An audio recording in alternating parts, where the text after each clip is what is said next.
I am 61 years old, and it was not until I was 42 that I saw my own birth certificate for the very first time in my life. And when I finally held that piece of paper in my hands, I found out that the name I had been called every single day since I could remember was not the name that was written on it. Before I tell you what that name was, and before I tell you why an old Amish woman like me never once saw her own birth certificate for over 4 decades, I want to ask you something. Wherever you are watching this from tonight, whatever kitchen table, whatever porch, whatever quiet corner of your house you are sitting in right now, I want you to type it in the comments below. Tell me the town, the state, the country, wherever you are in this great big world. Because it warms this old heart of mine to know how far these words are traveling. And if you would be so kind, press that little button to subscribe, and press the like button too, because it costs you nothing, but it means the world to a woman like me, who spent most of her life believing that her story did not matter to anyone outside the fence line of our farm. Now, let me start from the beginning, because there is a lot of beginning to tell, and I am not a woman who was ever taught to rush through anything. So I hope you will be patient with me tonight, the way you would be patient with your own grandmother, telling you a long story by the fire. I was born on a farm in a county I will not name exactly, because some of my family still lives there, and I do not wish to bring trouble to their door. It was a cold morning, or so I was told, because of course I do not remember my own birth. No one does. My mother said I came into the world during a snowstorm so fierce that my father could not fetch the midwife in time, and so it was my grandmother who caught me when I slid into this world. That is the story I was told my whole life. I was told I was born on the 14th day of February, which always struck the English children I later came to know as funny, because they said, "Oh, you were born on Valentine's Day. How romantic." We did not celebrate such things. We did not celebrate birthdays with cake and candles and songs the way the English do. A birthday in our house was just another day of chores, maybe with a special pie if my mother had the time and the apples to spare, but never anything more than that. I want you to understand something about how we lived, because I think many of you watching this have never known a life like the one I am about to describe. We did not have birth certificates hanging on walls. We did not have baby books with little pink or blue covers where a mother writes down the weight and the length and the first tooth and the first step. We had a family Bible, and in the front of that Bible, in my father's careful handwriting, were the names and the dates of every child born to my parents. That was our record. That was our proof that we existed. The state, the government, the English world outside our fences, none of that mattered much to us, because we did not need it to. We were baptized into the church, we were married in the church, and when we died, we were buried in the church cemetery. And in between all of that, what use did we have for a piece of paper with a stamp on it? I was the 5th of 9 children. My oldest brother was 14 years older than me, and my youngest sister was born when I was already 12 years old, and helping to raise her myself. We lived plainly, the way you have surely seen in pictures or heard about from others who left our way of life before me. No electricity in the house, though we did have a diesel generator for certain things in the barn. No car in the driveway, only our buggy and our horses. No television, no radio, no telephone, except for the shared phone box down the road that the whole community used for emergencies and business calls. My days as a girl were filled with the same rhythm every single day. Wake before the sun, help my mother in the kitchen, help my father and my brothers in the barn when I was needed, tend the garden in the summer, can vegetables in the fall, sew and mend in the winter, and go to school until the 8th grade, which was all the schooling any of us were given. Let me tell you a little more about that schoolhouse, because I still think of it often. More often than you might expect for a woman who has now lived nearly as many years outside that world as within it. It was a one-room building, whitewashed, with a small bell mounted on a post outside that our teacher, a young unmarried woman from our own church district, rang each morning at 8 o'clock sharp. We walked to it, all of us, in a loose line of siblings and cousins and neighbor children, sometimes a mile and a half down a gravel road, our lunch pails swinging at our sides, our bare feet toughened against the stones by late spring.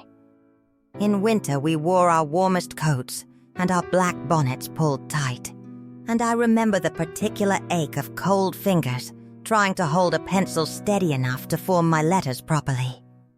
We learned arithmetic. We learned to read both English and German. We learned penmanship. And we learned the history of our own people, the stories of persecution and migration that had brought our ancestors across an ocean generations before any of us were born.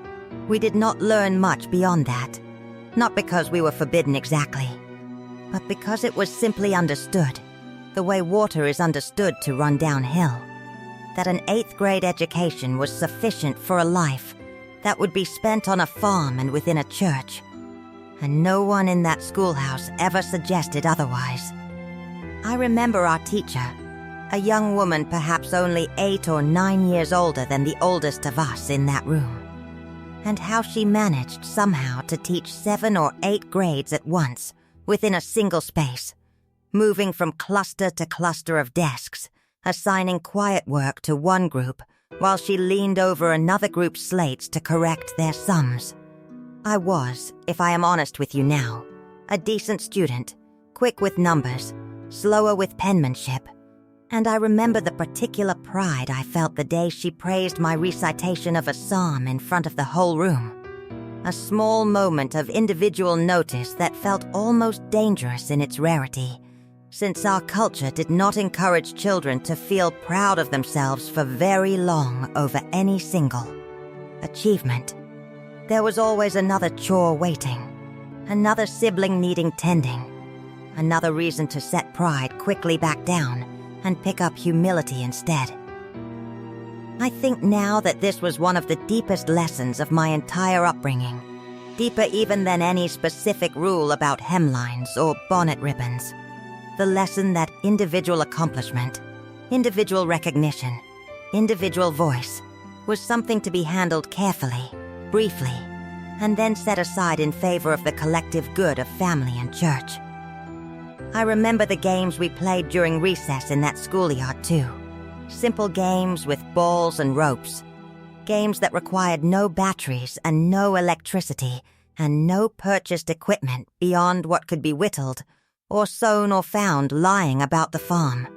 I remember a particular game involving a ball tossed against the side of the schoolhouse, the exact rules of which I could no longer explain to you now, but the memory of which still brings a small, involuntary smile to my face even after all these decades. The shrieking laughter of a dozen girls in long dresses and bonnets chasing a ball across a dusty yard under a wide open sky. I loved my childhood in many ways, and I want to be honest about that, because I know some of you watching this expect me to say it was all darkness and all suffering, and that is not true. There was real joy in it. There was the smell of my mother's bread baking every morning, a smell that would fill the whole house before the sun had even properly cleared the tree line, so that I would wake to it the way some children wake to the sound of an alarm clock. There was the sound of my father singing hymns low under his breath while he worked in the fields, not showy singing, just a man content with his lot in life, humming to himself while he walked behind the plow horses, the same low, steady melody drifting back to wherever I happened to be working in the garden.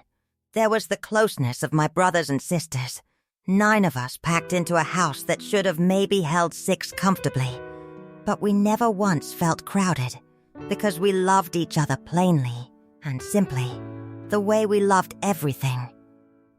I remember, too, small moments of pure delight that I do not think the English world always imagines when they picture an Amish childhood.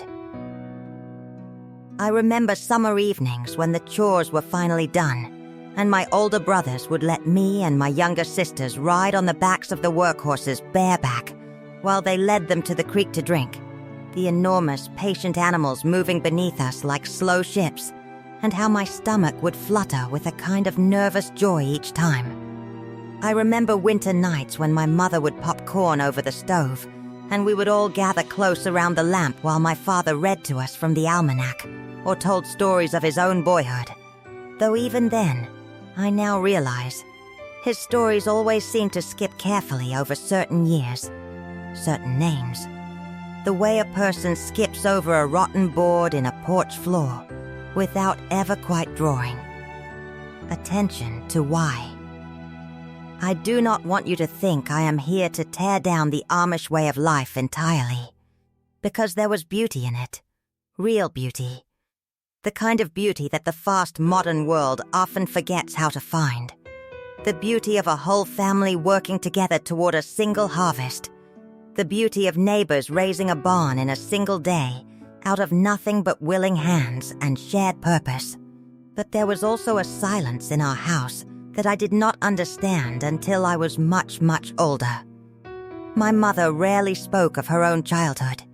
My father almost never spoke of his life before he married her. When I asked questions as a small girl, the kind of questions all children ask, like where did you meet Mama? Or what was Grandpa like when he was young? I was often given short answers. Or no answer at all, just a gentle pat on the head and a redirect back to the chore at hand. I remember once, when I could not have been more than 7 or 8 years old, asking my mother directly why we never visited her own parents the way we visited my father's side of the family so often. And I remember the particular stillness that came over her hands as she kneaded the bread dough. A stillness that lasted only a second or two before she resumed her rhythm and told me simply that her parents had passed on when she was young, and there was nothing more to say about it. I did not think much of it then.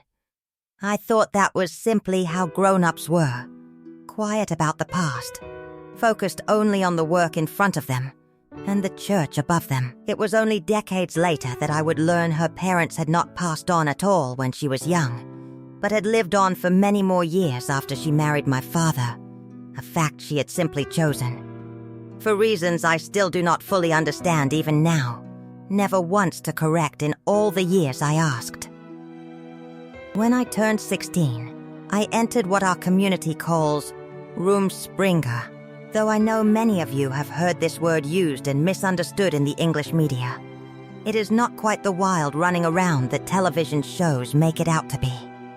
For me, Rumspringa meant a little more freedom to attend youth gatherings, a little more say in small decisions, but it did not mean I ran off to the city and wore blue jeans and listened to rock music, though I know some young people in some communities do exactly that.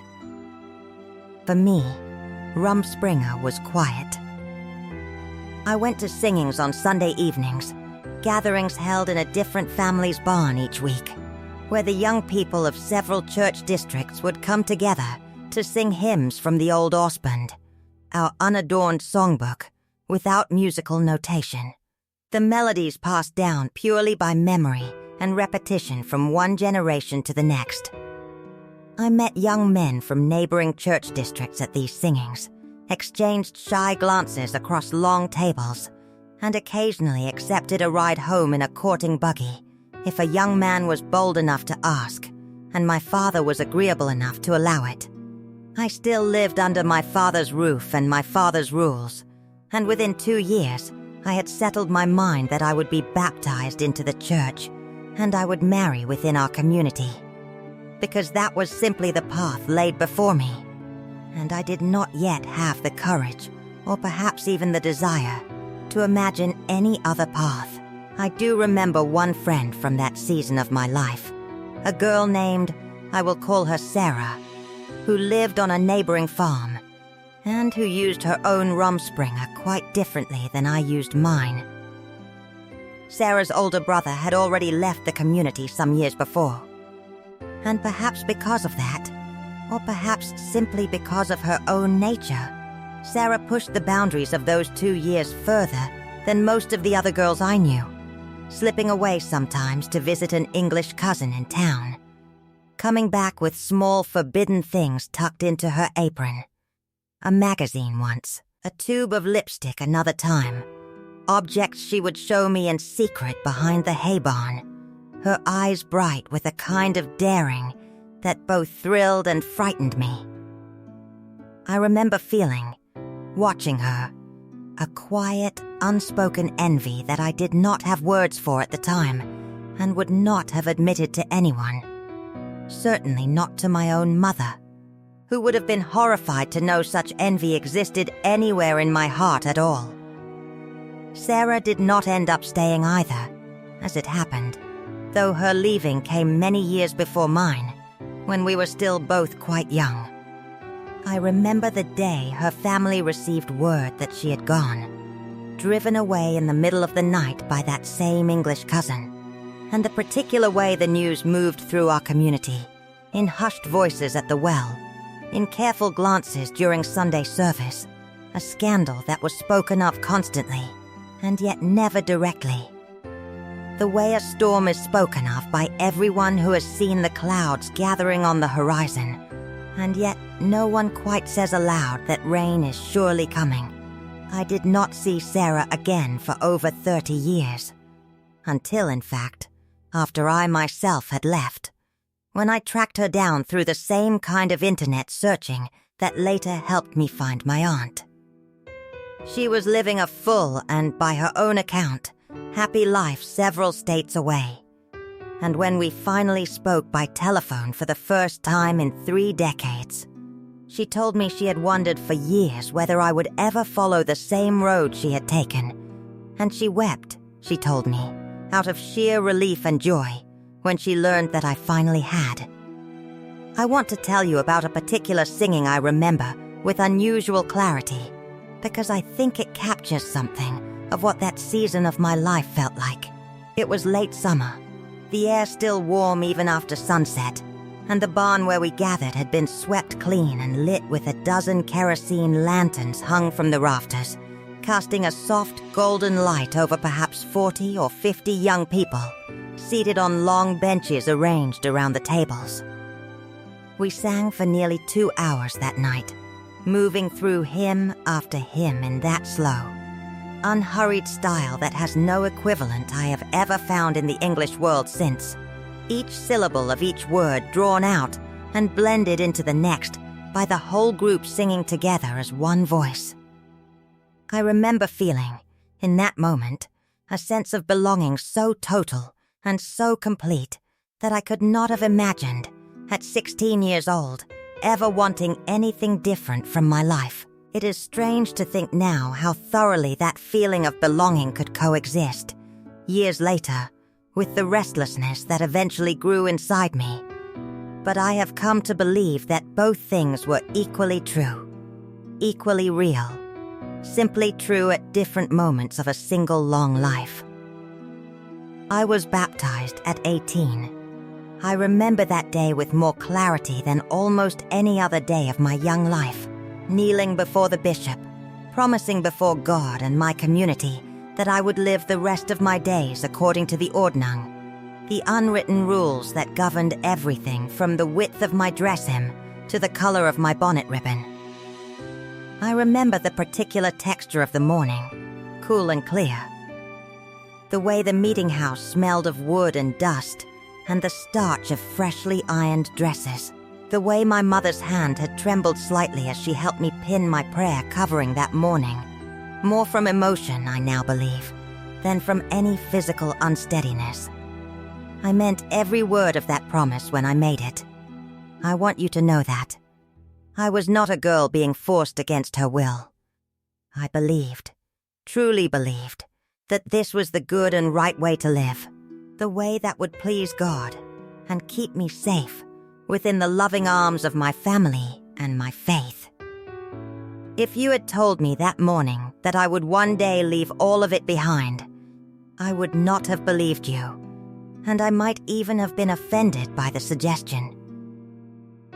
At 19, I married a young man named, well, I will call him Amish, because I still care enough about his privacy and the privacy of our children not to use real names in a video that strangers across the whole world might watch. Amish was a hard-working man, 4 years older than me, the second son of a family 2 farms over from ours. Our courtship was brief and proper, conducted mostly through letters passed by trusted friends and a handful of supervised buggy rides. He was not a talkative man, not given to flowery words or grand declarations, but I remember the particular steadiness of his hands when he helped me down from the buggy after our rides, a steadiness that I came, over the following months, to associate with a kind of quiet reliability I found deeply reassuring in a young man I was considering giving my whole life to. When he asked my father for my hand, I remember standing outside the barn door, straining to hear the low murmur of their voices, my heart pounding beneath my apron, hoping, praying that my father would say yes. He did say yes, and 6 months later, Amos and I were married in a ceremony that lasted the better part of a day, with a wedding feast prepared by an army of women in my mother's kitchen, and the kitchens of every aunt and cousin within 10 miles. I wore a new dress, not white, because white was not our custom, but a deep blue that I had sewn myself with my mother's help, the fabric chosen carefully, over several trips to the dry goods store, each of us running our fingers over bolt after bolt of cloth, until we found the exact shade that felt right. I remember thinking, as I stood before the bishop with Amos at my side, that this was the beginning of the rest of my life, and I felt nothing but certainty and peace about it. The wedding feast that followed was enormous by our standards.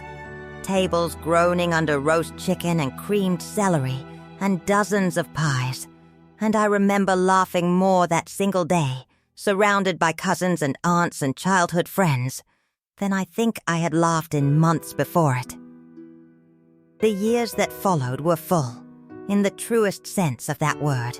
Amos and I were given a small parcel of land by his father, and together we built a life much like the one I had grown up in. We had our first child, a son, when I was 20 years old. I will not use his real name either, but I will tell you that holding him for the first time changed something in me that I did not have words for at the time. I remember the particular quality of light in our bedroom that morning, pale and gray through the curtainless window, and the way the midwife, an older woman from our community who had delivered dozens of babies over her long life, placed him in my arms with a briskness that somehow did not diminish the tenderness of the gesture. I remember counting his fingers and toes the way every new mother does, in every culture, in every century, a universal ritual of wonder that I did not know at the time connected me to mothers everywhere, English and Amish alike. I want to tell you a little more about those early years of marriage, because I think they deserve more than the brief mention I gave them a moment ago. Amos and I built our own small house in the first year of our marriage, with the help of both of our families and much of the surrounding church district. A barn raising in reverse, you might say. Except it was a house instead of a barn. Walls going up in a single long day of hammering and sawing, while the women of the community prepared an enormous midday meal in the yard beneath the shade of a borrowed canvas tent. I remember standing in the framework of what would become our kitchen, still open to the sky, watching my new husband climb along the rafters with a hammer in his belt, and feeling a fierce, surprising pride in the life we were building together, board by board, meal by meal. Our early mornings, in those first years, had a particular rhythm that I still remember with great fondness. Amos would rise first, always first, no matter the season, and I would hear him moving quietly through the kitchen below, coaxing the stove back to life from the previous night's embers. By the time I came downstairs with our firstborn on my hip, the kitchen would be warm, and the coffee, such simple coffee as we allowed ourselves, would already be brewing. We did not speak much in those early mornings, not because there was nothing to say, but because so much of our marriage was built on a kind of comfortable silence. Two people moving through familiar tasks side by side, needing no words to know what the other was thinking or feeling. As our family grew, larger and larger over those 16 years of childbearing, our little house grew too. An added room here, a second story eventually, built again with the help of family and neighbors, because in our world a family's home was never a private individual accomplishment, but always a collective one, stitched together out of borrowed labor and shared meals, and the quiet expectation that you would return the favor when a neighbor's own house needed expanding. I think of those years now as the fullest, busiest years of my entire life. Mornings that began before 4 and ended well after dark. And yet I do not remember exhaustion so much as I remember a kind of deep, bone-level satisfaction. The satisfaction of a woman who could see, at the end of every single day, exactly what her hands had accomplished. Bread baked, garden weeded, children fed and washed and put to bed. A satisfaction that I have sometimes struggled to find in quite the same measure in my English life since. Over the following 16 years, Amos and I were blessed with 7 children in total, 5 sons and 2 daughters, though we lost one baby girl before her first birthday, a sorrow I still carry with me even now, decades later. She had been born small, smaller than any of my other children, and though the midwife and later, when things grew serious, an English doctor we finally sought help from, did everything within their power, she left us on a spring morning when she was only 9 months old, her small body simply too weak to fight off the fever that took her.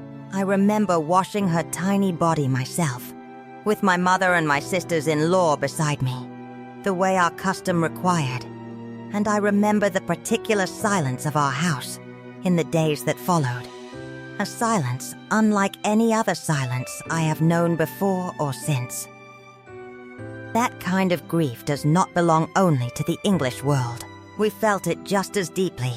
We simply grieved it more quietly, more privately, tucked into the corners of our hearts, while the work of the farm continued around us without pause, because the cows still needed milking, and the garden still needed weeding, and there was no room within our way of life for grief to bring the whole household to a halt for very long, however much I sometimes wished, in those early weeks, that it could have.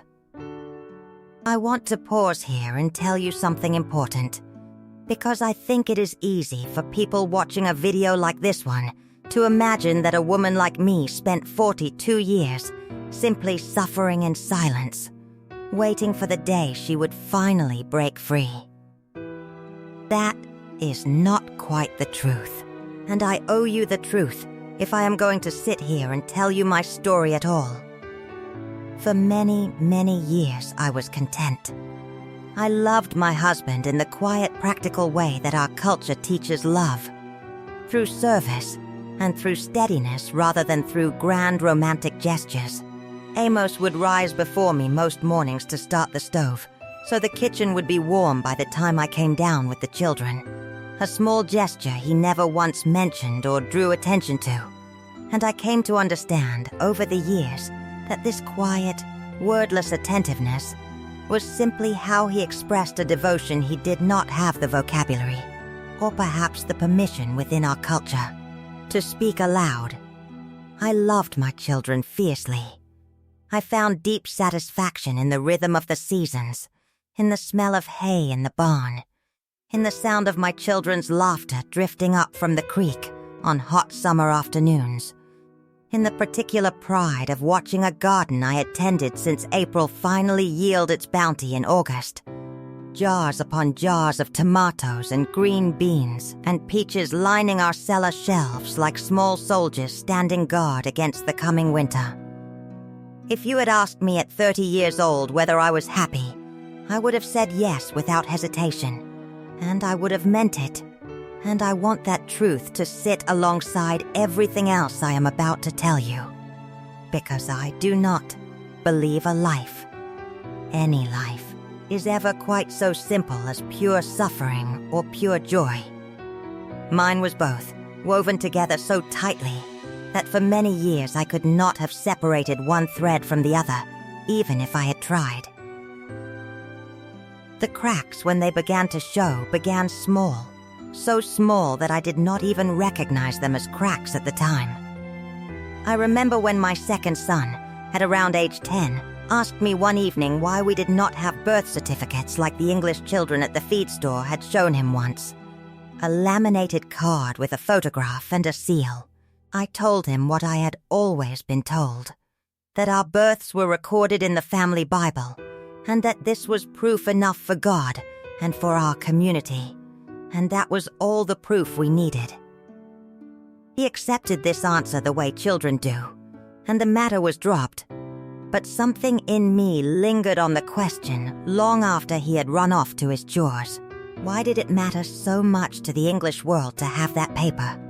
And why did it matter so little to us? Over the following years, small moments like this one accumulated, the way snow accumulates on a roof, so gradual you do not notice the weight until suddenly you do. There was the time my daughter needed to be taken to an English hospital for a serious infection, and the hospital staff asked for identification, for some kind of official record, and my husband and I had to explain, somewhat sheepishly, that we did not have such papers for her, only our word and our Bible record. The nurse looked at us with an expression I could not quite read at the time, something between pity and confusion, and it stung me more than I let on.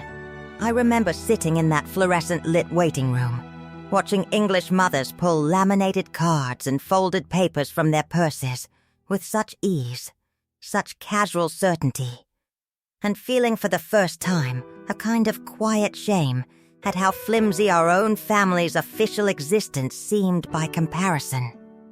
Though I could not have told you at the time exactly why that shame had settled so deeply into my chest.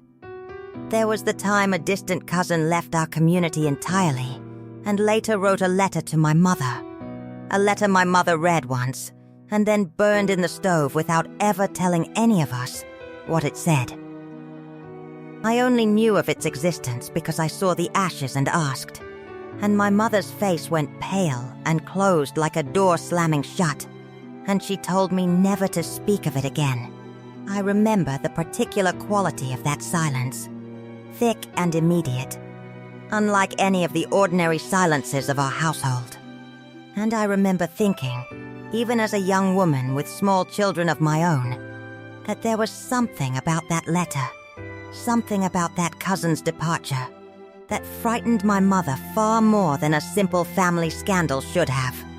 There was also, I should tell you, a smaller moment that I did not think much of at the time, but that I have returned to often in the years since. When I was perhaps 35 years old, a woman from our church district, a widow somewhat older than my own mother, passed away, and in the weeks following her death, her children, going through her belongings, discovered a small collection of photographs from her own youth. Photographs of herself as a young Englishwoman before she had ever joined the Amish faith, wearing clothing and hairstyles entirely foreign to anything any of us had ever seen her wear. The discovery caused a small ripple of quiet gossip through our community, not scandal exactly, but a kind of hushed fascination, and I remember overhearing my own mother discussing it with my aunt, in tones that seemed, in retrospect, unusually careful, unusually measured, as though the topic itself demanded a particular kind of caution that other, more ordinary gossip did not require. By the time I reached my late 30s, I had begun to feel a restlessness that I did not have a name for, and certainly did not have permission to feel. I loved my life, and yet some nights, lying awake beside my sleeping husband, listening to the particular creak of our old farmhouse, settling in the dark, the way it had settled every single night of our marriage, I found myself wondering about the world beyond our fences in a way I had not allowed myself to wonder since I was a young girl. I wondered about my own mother's silence regarding her past. I wondered why certain relatives were spoken of only in hushed, careful tones, if they were spoken of at all. I wondered, strangely and persistently, about that birth certificate question my son had asked years before. A question that had planted a small seed in me that was now, slowly, beginning to grow roots I could not entirely control. I remember, during this period, beginning to notice things about my own daughters that troubled me in a way I could not quite articulate even to myself. My older daughter, by then a teenager herself, had a sharp mind and a quick tongue, quicker than mine had ever been at her age, and I watched her, more than once, swallow an opinion whole in the middle of a family conversation. Watched the exact moment her mouth would open to speak, and then close again, her eyes flicking toward her father or toward one of her older brothers before she decided, evidently, that the risk of speaking was not worth whatever cost she anticipated paying for it. I did not have language for what I was watching at the time, but I recognized something of myself in her. Some old, familiar instinct towards self-silencing that I had practiced so long and so thoroughly that I had nearly forgotten it was a practice at all, rather than simply my nature. I remember, too, beginning to notice the particular exhaustion that seemed to settle over so many of the women in our community as they aged. An exhaustion that went beyond the ordinary physical tiredness of farm labor. Something heavier, something closer to the marrow. I remember visiting an older woman in our church district, a woman who had raised 11 children and buried 2 of them, and sitting with her one afternoon while she mended stockings by lamplight and asking her, somewhat impulsively, whether she had ever wanted anything different for her life than the one she had lived. She looked up at me over her spectacles for a long moment, long enough that I began to regret the question, and then she said only that wanting was not something our people were given much room to practice, and returned to her mending without another word.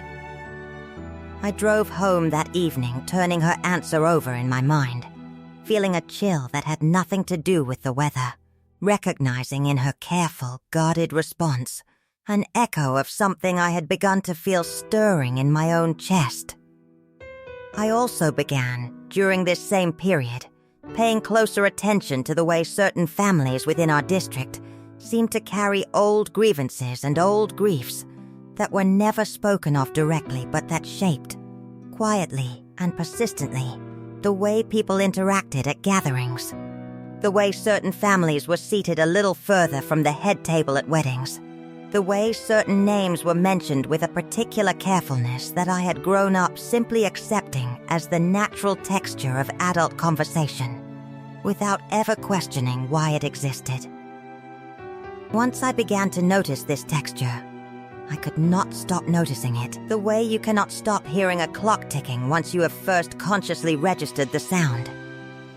The turning point, the real turning point, came when I was 40 years old, 2 years before I would finally leave. My father passed away that year, quite suddenly, from a heart ailment that none of us had known he carried. I remember the morning we received word, one of my younger brothers arriving at our farm on horseback, breathless, his face pale beneath his straw hat, and the way the entire rhythm of that day simply stopped. The chores abandoned mid-task.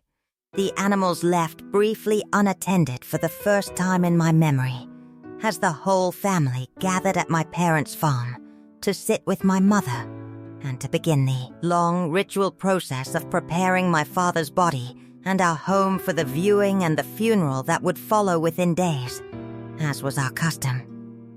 In the days following his death, as our family gathered to settle his affairs according to our customs, I was tasked with going through an old wooden trunk in my parents' attic, a trunk I had never once been permitted to open as a child.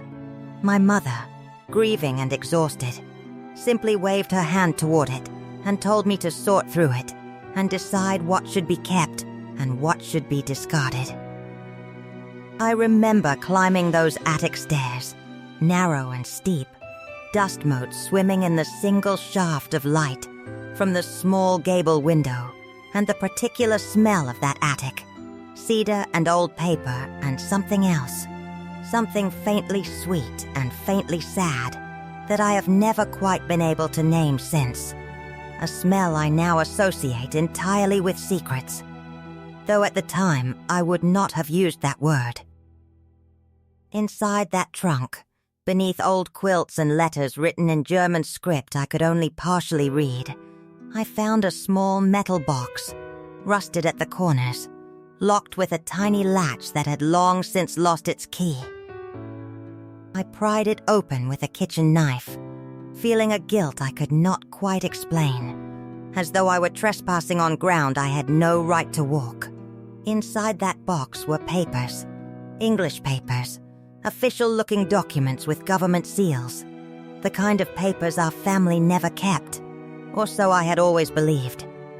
There were a few photographs, too, old and faded, of people I did not recognize, dressed in clothing that was not plain, not Amish clothing at all, but English clothing from what looked like many decades before my own birth. I held one of those photographs up to the attic's dim light for a long moment, studying the faces, a young man and a young woman standing stiffly in front of what looked like a city storefront. And I remember feeling a strange, unplaceable kinship with the woman's eyes, though I could not have told you why.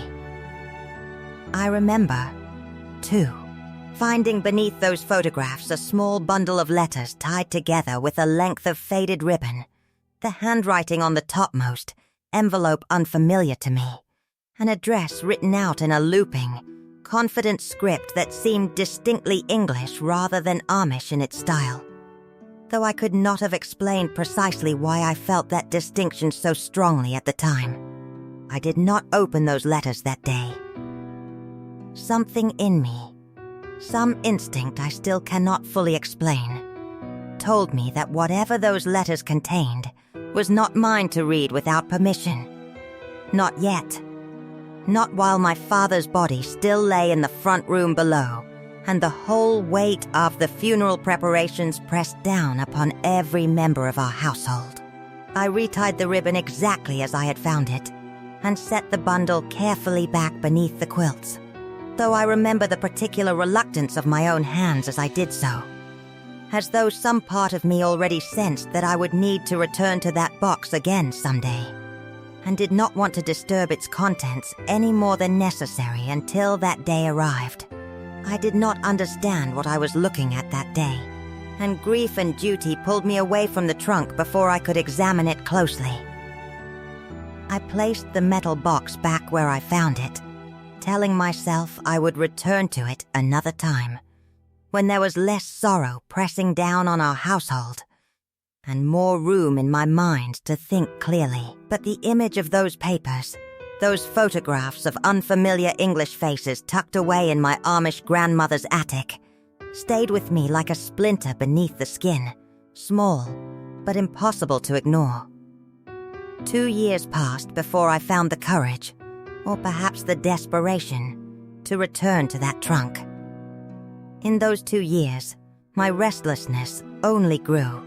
I began to notice things I had spent my whole life training myself not to notice. The way certain church rules seemed to bend more easily for some families than others. Families with more land, more sons, more standing within the community, while other, poorer families were held to a stricter and less forgiving accounting.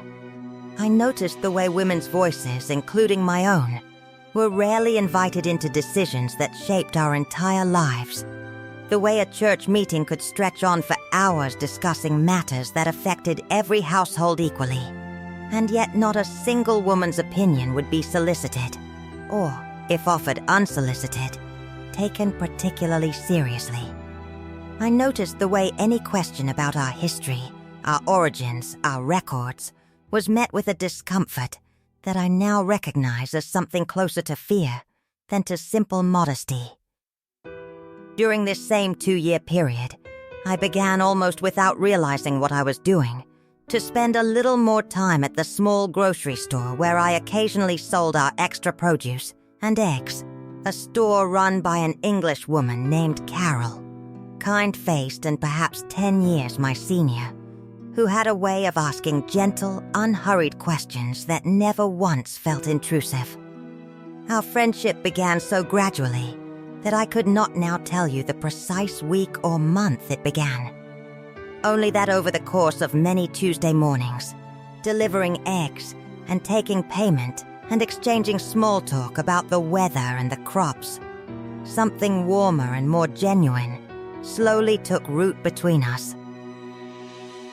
Carol never once pushed me to say more than I was ready to say, and I think it was precisely that patience, that complete absence of pressure, that made me trust her enough to eventually say more than I had ever said to anyone outside my own family. I remember one particular Tuesday morning during this period, standing at Carol's counter while she counted out payment for a dozen eggs, when she asked me, quite gently and without any pressure behind the question, whether I had ever considered what my life might look like outside the fences of our farm.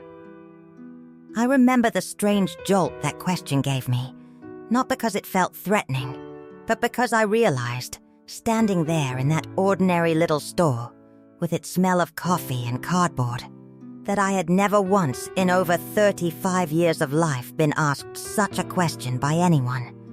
Not even by myself in the quiet of my own mind. I did not answer her directly that day. I simply said that I did not know.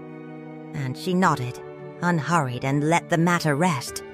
But I drove home that afternoon, turning her question over and over in my mind, the way a child turns over a smooth stone found at the edge of a creek, unable to put it down.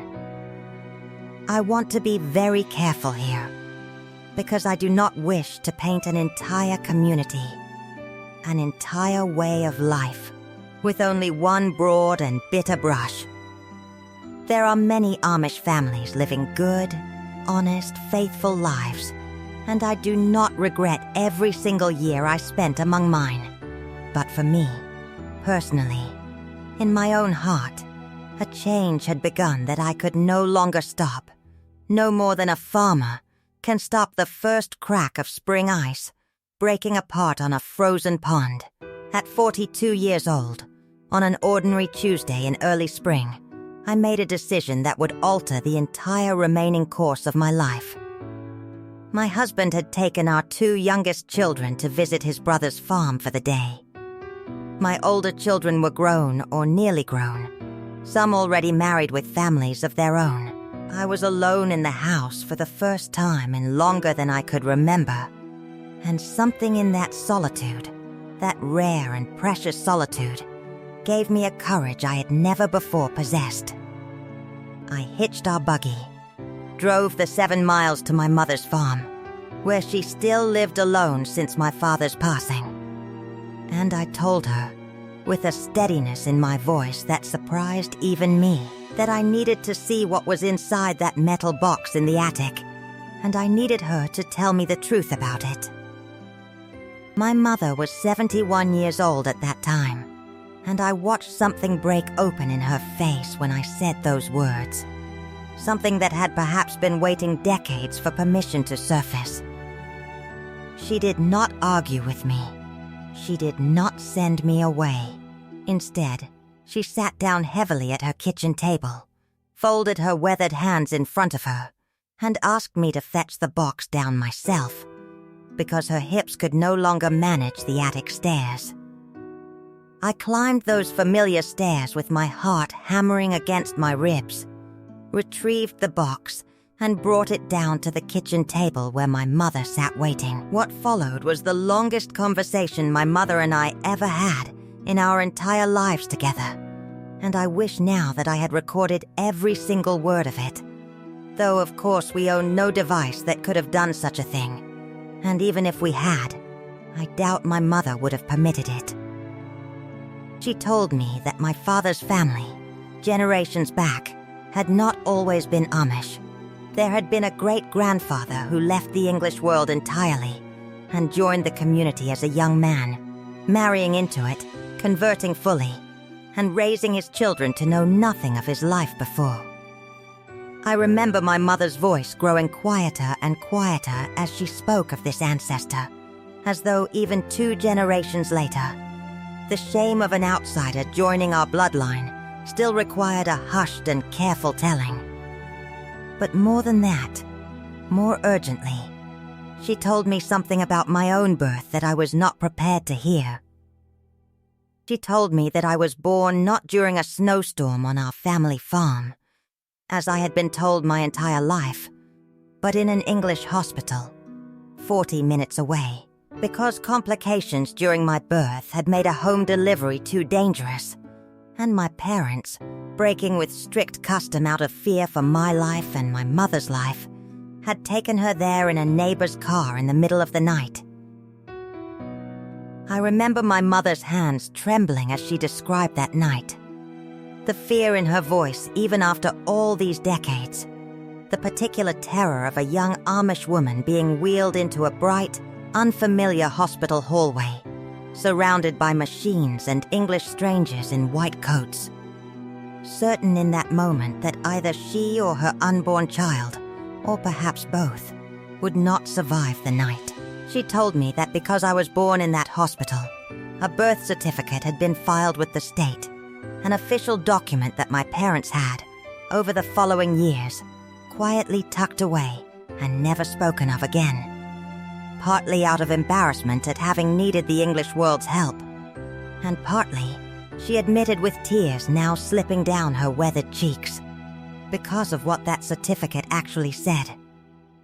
I asked her, my voice barely above a whisper, what it said that was so terrible it needed 42 years of silence to bury it.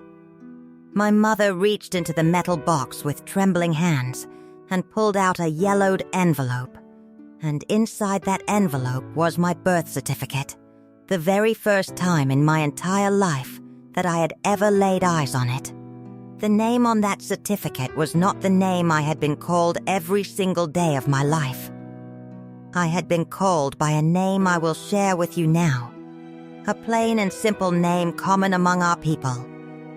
But the name on that official document, the name given to me at birth before my parents, in a moment of fear and haste inside that English hospital, decided to raise me under a different name entirely once we returned home, was a name I had never once heard spoken aloud in my whole life. My birth certificate said my name was Elizabeth.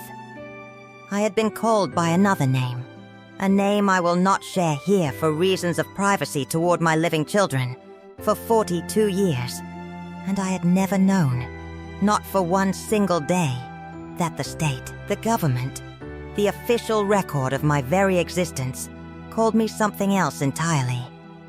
I sat at that kitchen table for what felt like hours, though my mother later told me it was closer to 20 minutes, simply staring at that piece of paper, at that unfamiliar name printed in official black ink beside my own birth date.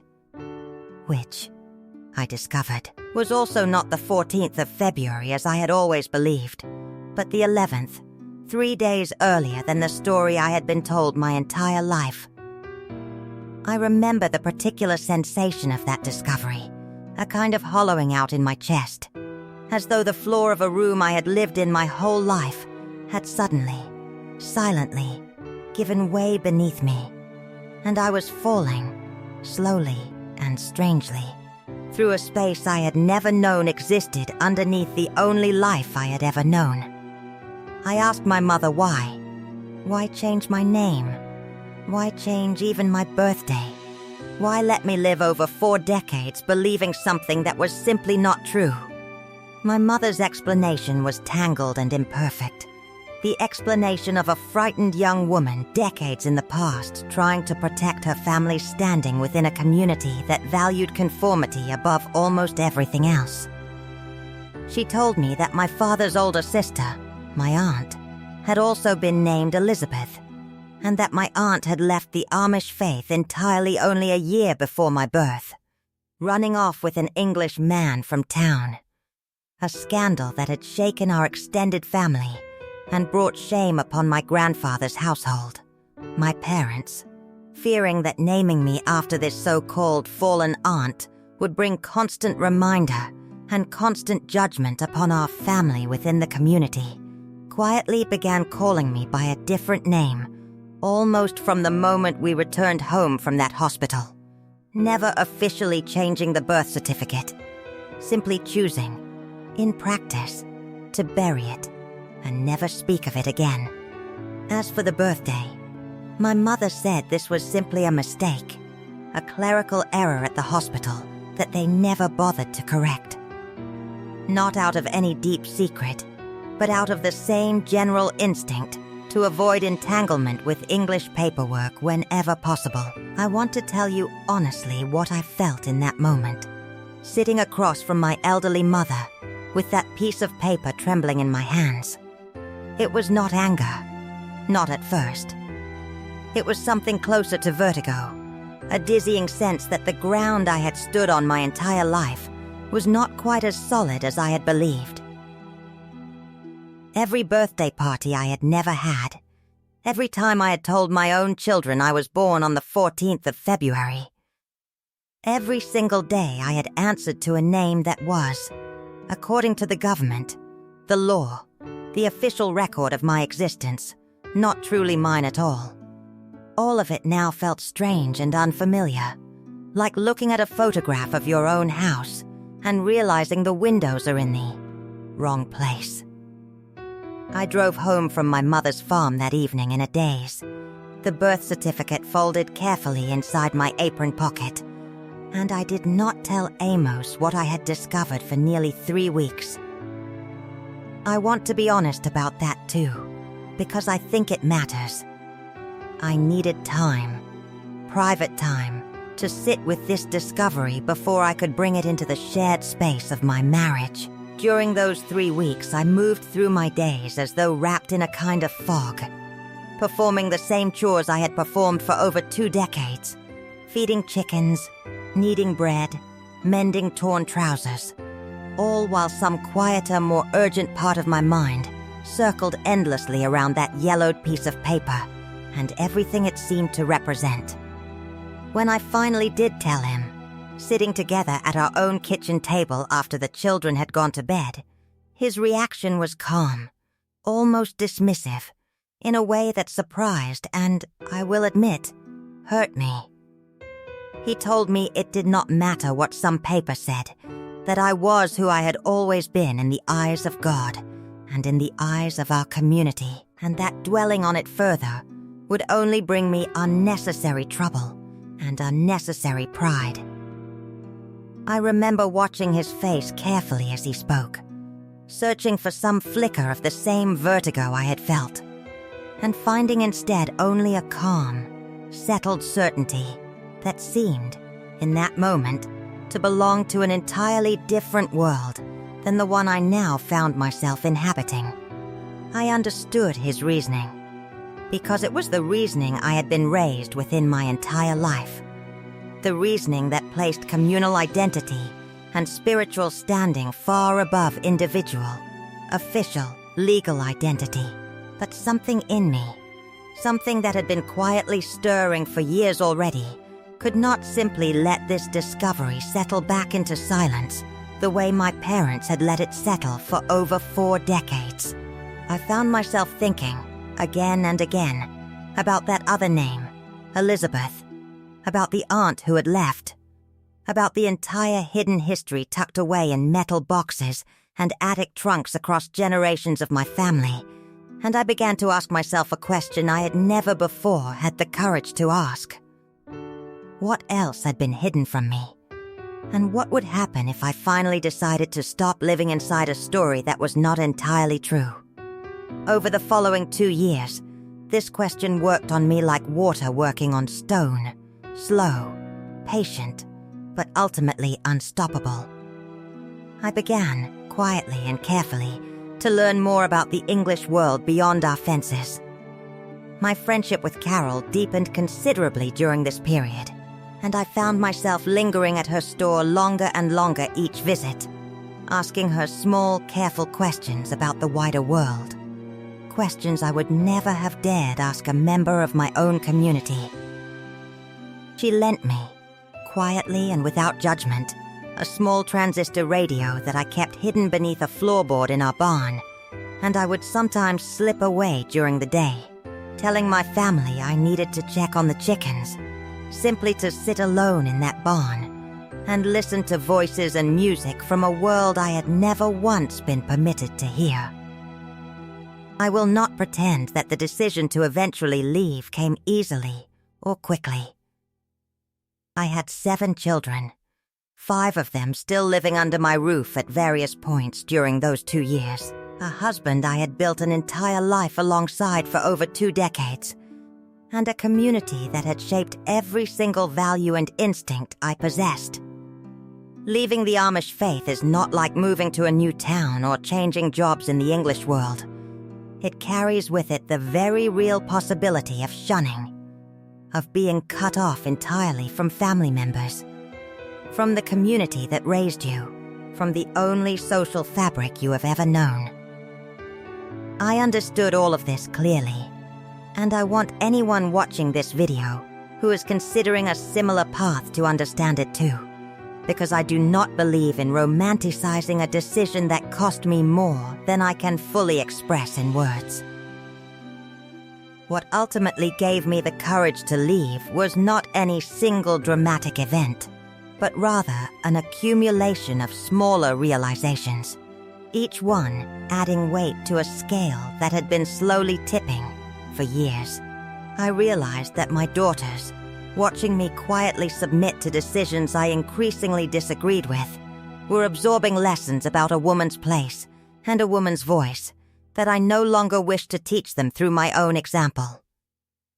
I remember, in particular, a small moment with my younger daughter, then 14, in which she asked me, quite innocently, whether it was true that a wife was never permitted to disagree with her husband in front of other people.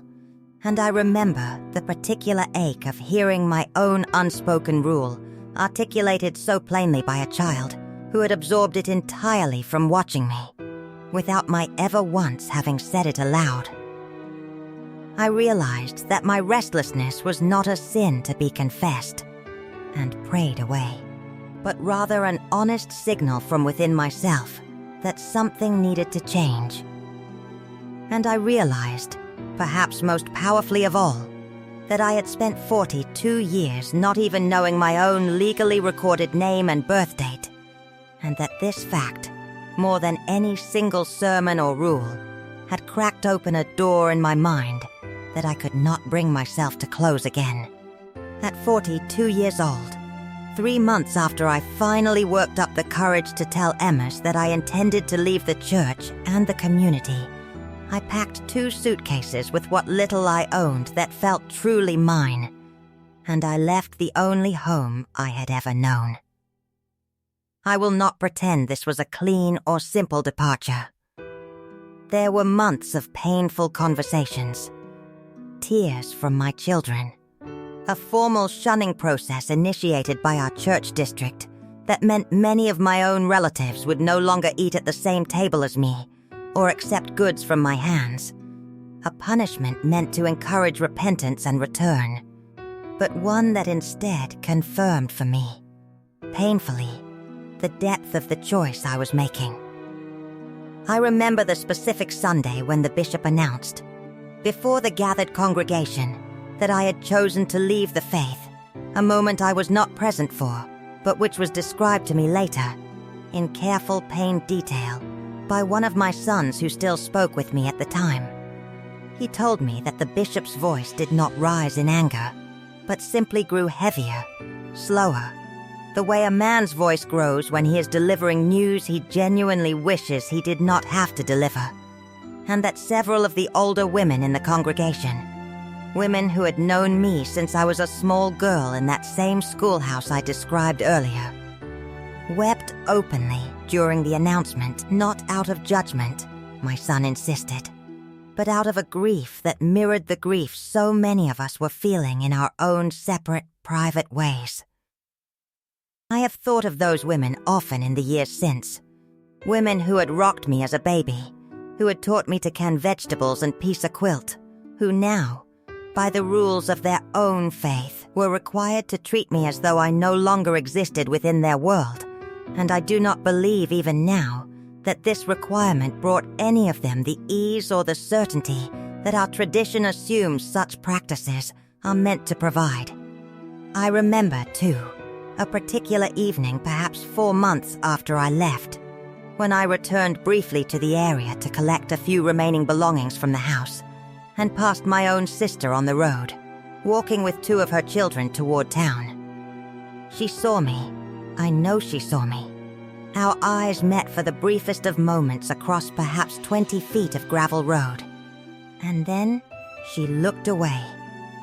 Quickly, deliberately, and continued walking without a single word, her children glancing back at me with open, unguarded curiosity that their mother's careful discipline had not yet fully trained out of them. I sat in Carol's car afterward for nearly 10 minutes before I could bring myself to drive on, my hands shaking against the wheel, grieving a sister who was still, in every practical sense, alive and well and only a few 100 yards away from me, and yet who was, by the terms of the choice I had made, as lost to me in that moment as if she had actually died. I remember the morning I finally left, loading those 2 suitcases into Carol's car in the gray hour before dawn, so that as few neighbors as possible would witness my departure. And I remember looking back once at our farmhouse, at the barn where I had hidden that small transistor radio, at the garden I had tended for over 20 years, and feeling a grief so enormous and so physical that I nearly turned back, nearly told Carol to stop the car, nearly convinced myself in that single moment that whatever I had discovered about my name and my birth date was not worth the price I was about to pay to pursue its full truth. I did not turn back, though I want you to know how close I came, because I think it matters that you understand this was never an easy or a light decision, not for one single moment of it. My husband, Amish, did not leave with me. I want to be honest about this, because I know it is a heavy thing to say. He remained within the faith, remained on our farm, and while our marriage did not end in the legal, English sense immediately, the practical reality of our lives diverged completely from that day forward. Some of my children chose, in the years since, to maintain relationships with me despite the shunning, quietly and sometimes in secret, meeting me at Carol's store or writing letters through trusted intermediaries. Others have not spoken to me since the day I left, and I carry that grief with me every single day, a grief that I suspect will never fully leave me, no matter how many years pass. When I finally settled into a small rented room above a hardware store in a nearby town, arranged with Carol's help, one of the very first things I did, once I had gathered enough courage and enough understanding of English bureaucracy, was to go to the county records office and request an official copy of my birth certificate, the true, unaltered, government record of my birth. I remember standing at that counter, my hands shaking, watching a young clerk pull my file from an old cabinet and hand me a fresh, clean copy of the very same document my mother had shown me 2 years before. Seeing my name printed there in crisp, official type, Elizabeth, alongside my correct birth date, the 11th of February, rather than the 14th, felt like meeting a stranger who was somehow also myself. I made the decision, in the months that followed, to legally adopt the name Elizabeth as my own going forward, choosing to honor the name that had been given to me at birth, rather than the name assigned to me afterward out of fear and family shame. I want to explain why this mattered so much to me, because I know some of you watching might wonder why an old woman would go through the trouble of legally changing her name at 42 years old, rather than simply continuing to use the name she had answered to her entire life. For me, it was not simply about a word or a label.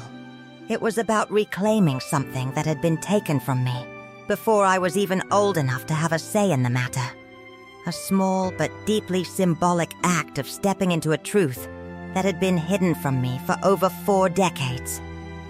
Every time someone calls me Elizabeth now, I feel a quiet, private satisfaction that is difficult to fully put into words.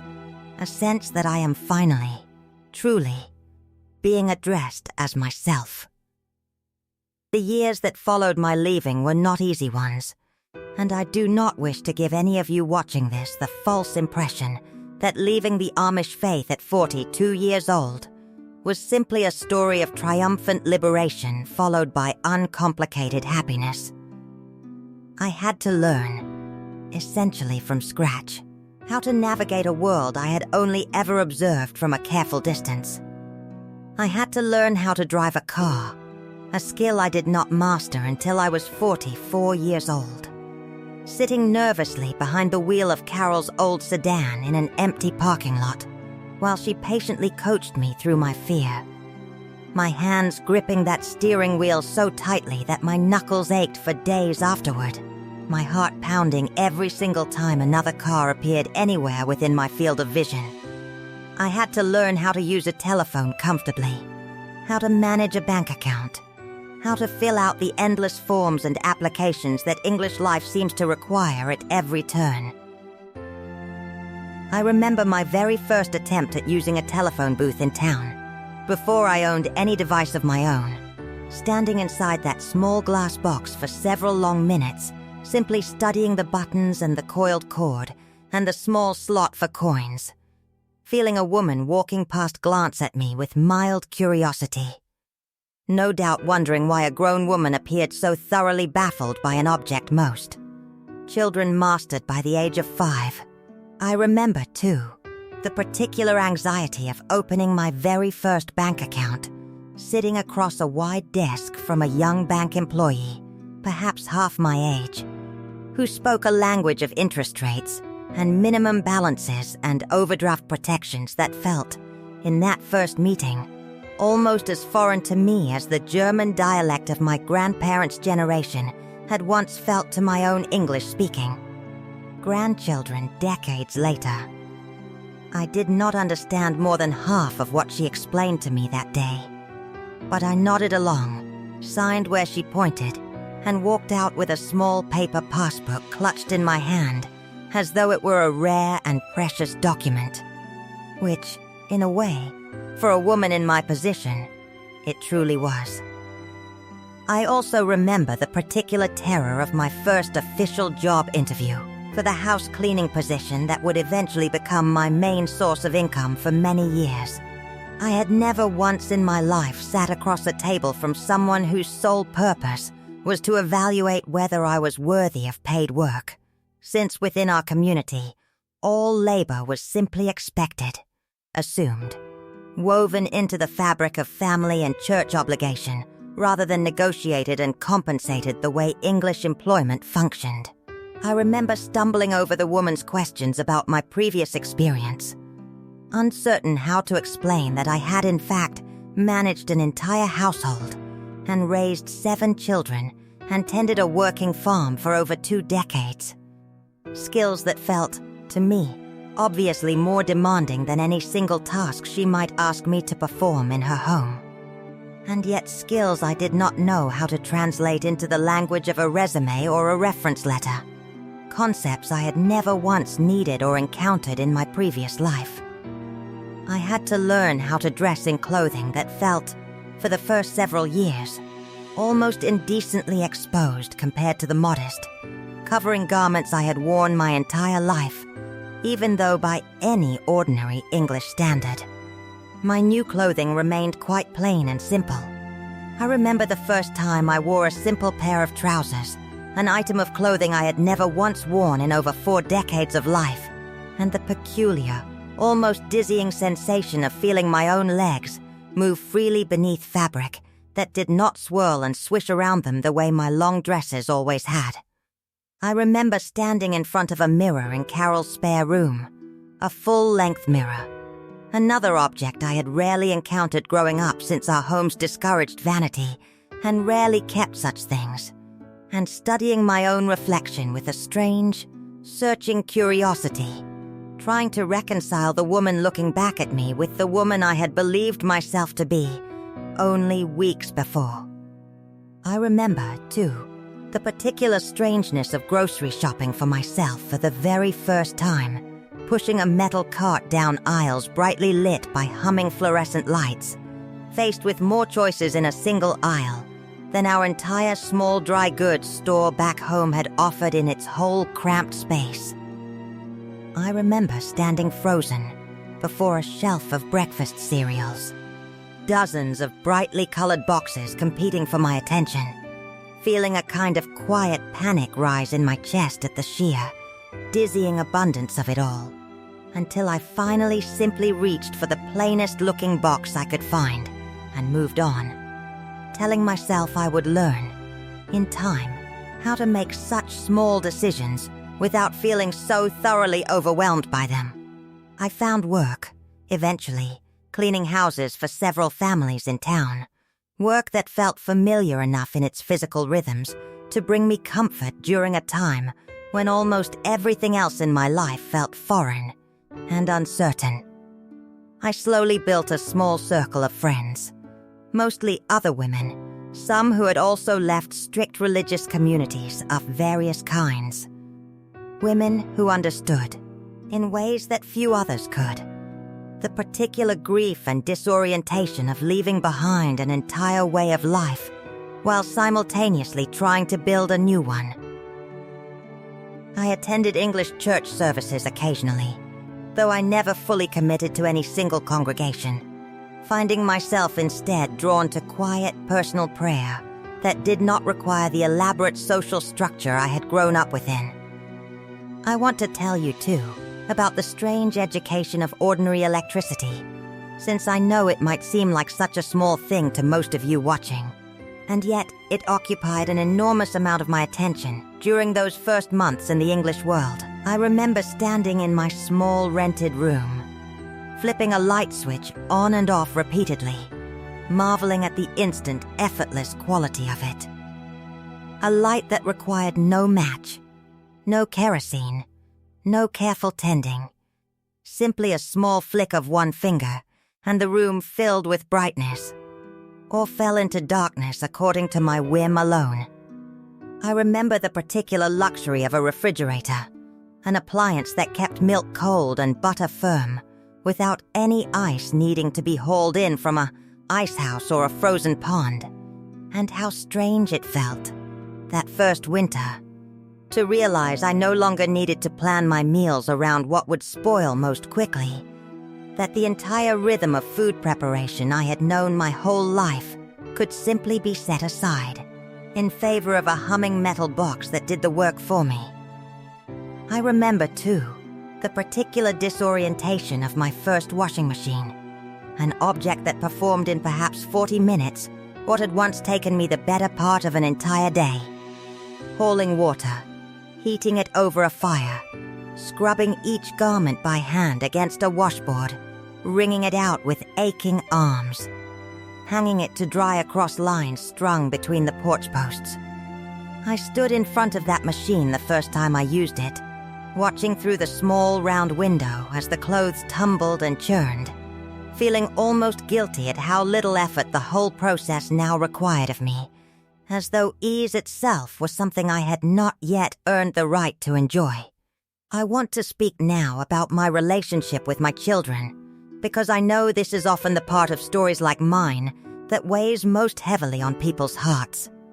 Of my 7 children, 2 of my sons and 1 of my daughters have over the years quietly maintained a relationship with me, despite the community's expectations of shunning. We meet in town sometimes, or they visit me at my small apartment, always somewhat carefully, always aware that these visits could bring consequences for them within the community should certain church leaders become too aware of their frequency. I remember the first time my oldest son came to visit me, nearly a year after I had left, arriving on foot rather than by buggy so as not to draw attention, sitting stiffly at my small kitchen table for almost an hour before either of us found the words to speak plainly about the enormous distance that now separated our 2 lives. My other children have remained more distant, some choosing not to speak with me at all, a choice I have come to understand, even as it breaks my heart anew each time I allow myself to think about it too deeply. I write letters to all of them, every single one, several times a year, even to those who never write back, because I want them to know that my door, whatever kind of door an old woman living in a small apartment above a hardware store can offer, remains open to them for as long as I live. I keep carbon copies of every letter I have ever sent them, a habit I picked up from a woman in my support group.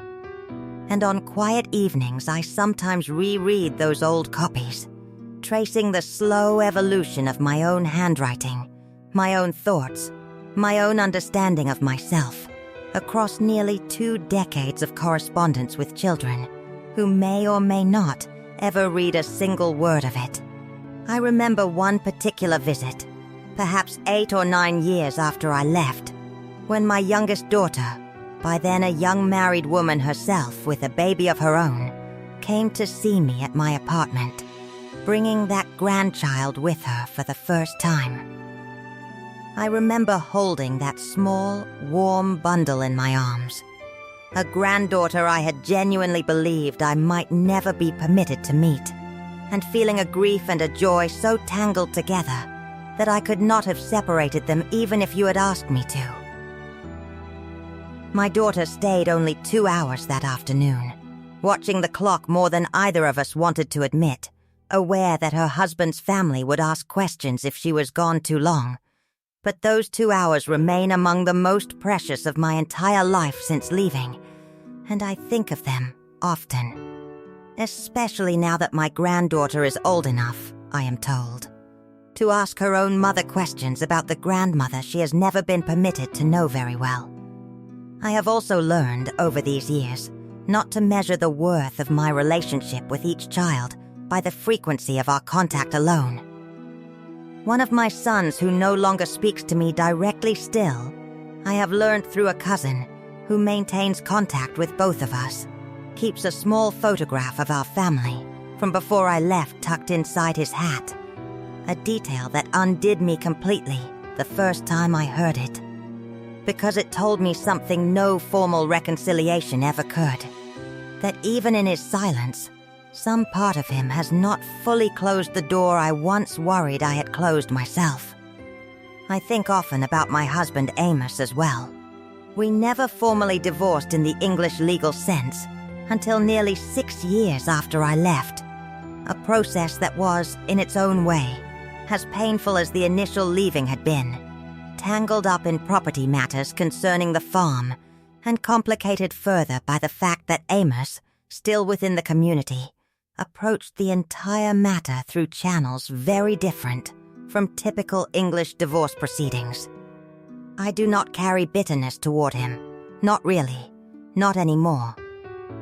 He was a good man within the only framework he ever knew, and I understand now, with the wisdom that only comes from years of distance and reflection, that he was simply unable to imagine a different kind of life the way I eventually forced myself to imagine one. I want to return now to that birth certificate, that small yellowed piece of paper that changed the entire trajectory of my life, because I think there is something important here that goes beyond my own personal story. I have thought a great deal in the years since I left about why that single document affected me so profoundly, more profoundly in some ways than any single sermon or rule or restriction I had chafed against over the years. I believe it is because that piece of paper represented something larger than my name or my birthday. It represented the fact that an entire official record of my existence, in the eyes of the government, in the eyes of the wider world, had been quietly altered, hidden, and buried by people who loved me. Yes, but who also, in their own fear and shame, decided that I did not need to know the full truth of my own beginning. I have come to believe, in the years since leaving, that this kind of quiet, well-intentioned concealment happens far more often within tightly closed communities than most outsiders ever realize. It is not always dramatic or cruel in its intention. My parents did not hide my true name and birth date out of malice toward me. They did so out of fear of judgment, fear of shame, fear of the community's harsh eye turning toward our family because of my aunt's earlier departure from the faith. But the effect of that fear-driven concealment was that I lived over 4 decades of my life without full ownership of even the most basic facts of my own identity. And once I discovered this, I could not simply return to a life built upon a foundation I now knew to be, in part, a carefully constructed fiction. I want to speak directly now to anyone watching this video who may be living within a similarly closed community, whether Amish or Mennonite or any other tightly bound religious or cultural group, and who may be feeling that same quiet restlessness I felt for so many years before I finally acted upon it. I am not here to tell you that leaving is the right choice for everyone. I know many people who remain within the Amish faith and find deep, genuine peace and purpose there, and I do not wish to suggest that their path is any less valid than my own. But I do want to say this. You deserve to know the truth of your own history, your own records, your own beginning, whatever that truth may be. You deserve the right to ask questions and receive honest answers, even if those answers are uncomfortable, even if they disrupt a story you have believed your entire life. And if you ever find yourself holding a piece of paper, or a photograph, or a fragment of family history that reveals something you were never told, please know that your feelings of confusion, grief, anger, or even relief are all valid, and you are not alone in experiencing them. I am 61 years old now, 19 years removed from the day I left my husband's farm and the only community I had ever known. I live still in a small apartment, though I have since moved to a slightly larger one above a different shop, in the same general area, close enough that my children who still speak with me can visit easily, but far enough from my old community that I am rarely reminded, in my daily life, of the world I left behind. I have made peace, mostly with the complicated tangle of grief and freedom that defines my life now. I still miss certain things about my old life fiercely. The smell of the barn in early morning, the sound of my children's small feet running across wooden floors, the deep, unshakable sense of belonging that came from being fully immersed in a community that shared every single value and rhythm of daily life. I do not miss the silence, the fear-driven silence that kept so much of my own history hidden from me for so many years. I want to tell you a little more about the woman named Elizabeth, my birth aunt, because I think her story deserves to be told alongside my own. 2 years after I left the community myself, curiosity and a strange sense of kinship led me to search for her. This aunt I had never known, whose scandal had led my parents to hide my true name for over 4 decades. Through Carol's help, and through the wonders of the internet, a tool I had never once used before leaving the Amish faith, and which felt almost magical to me in those early years, I located her. She was living, at that time, in a city nearly 300 miles away, an elderly woman herself by then, in her late 70s, having built an entire life in the English world that none of our family had ever spoken of or acknowledged. I wrote her a letter, uncertain whether she would even remember our family or wish to respond to a niece she had never met. I remember sitting at Carol's kitchen table for the better part of an evening, drafting and redrafting that letter, uncertain how much of my own story to share. Uncertain whether I was reaching toward a stranger or toward some deeper part of myself that I had only recently begun to understand. She wrote back within 2 weeks, and I still keep that letter folded carefully in the same metal box, now mine, that once held my hidden birth certificate. In her letter, she told me her own story of leaving decades before, a story remarkably similar to my own in its emotional shape, if different in its specific circumstances. She told me she had always wondered, over the years, whether any other member of our family had ever felt the same restlessness she once felt. And she wept.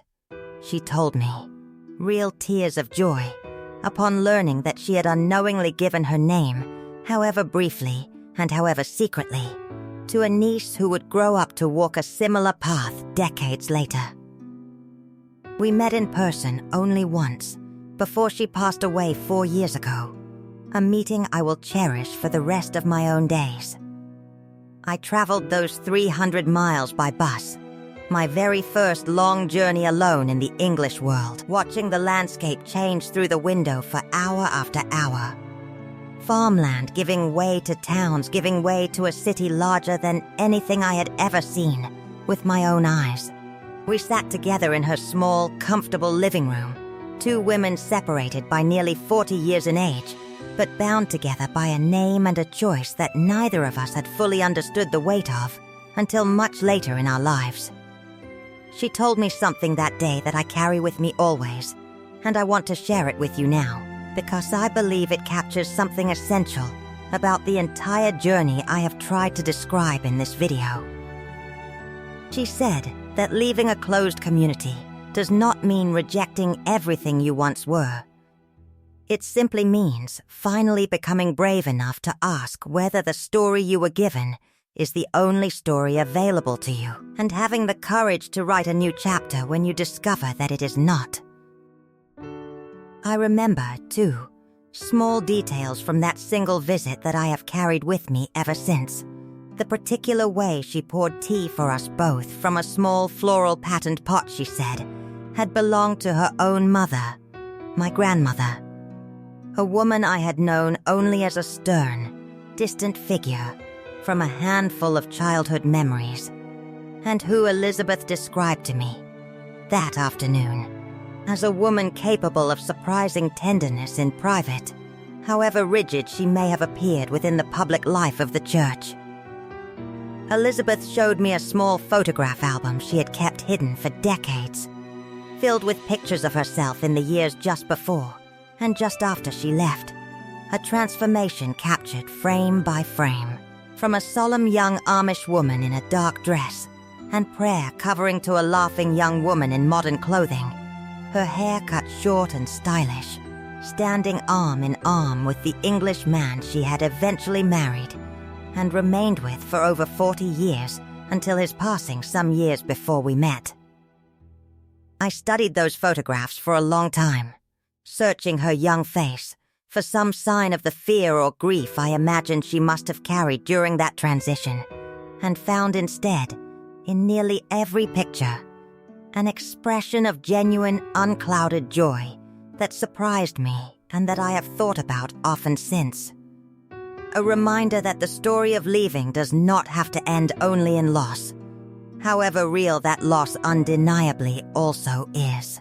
Before I left her home that day, Elizabeth pressed into my hands a small brooch that had belonged to her own mother, telling me she wanted me to have something tangible, connecting me to a grandmother I had barely known, and a name we had, by strange and painful circumstance, come to share.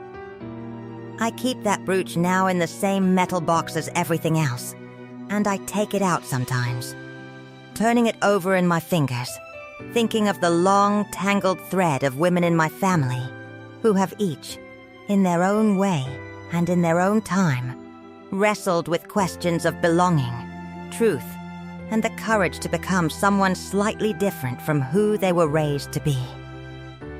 I think about my birth certificate often.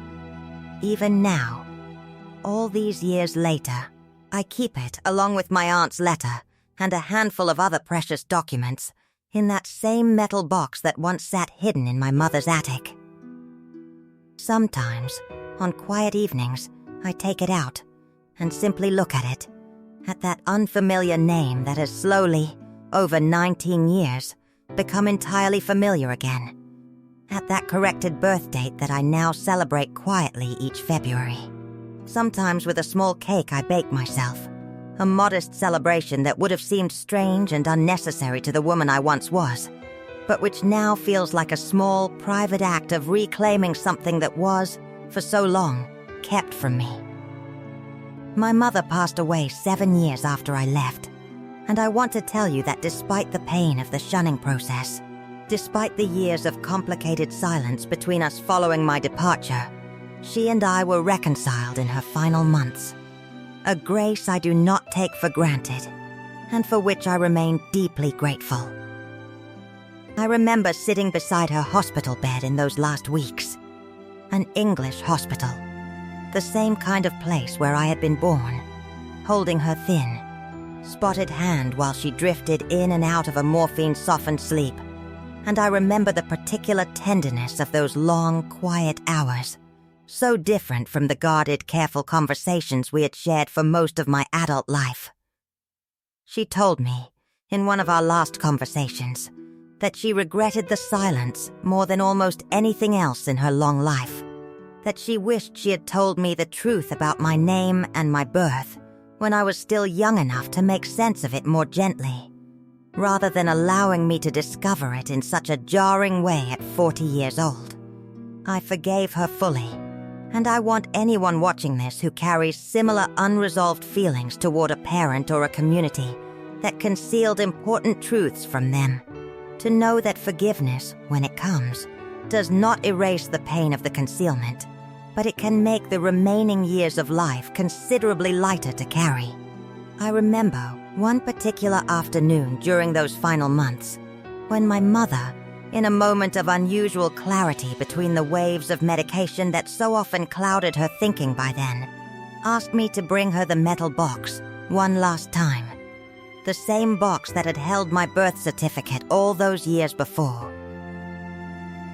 I retrieved it from my apartment and brought it to her bedside, and she asked me, her voice thin but steady, to open it and show her everything inside, as though she wanted to take a final accounting of the secrets that box had held for so many decades of her life.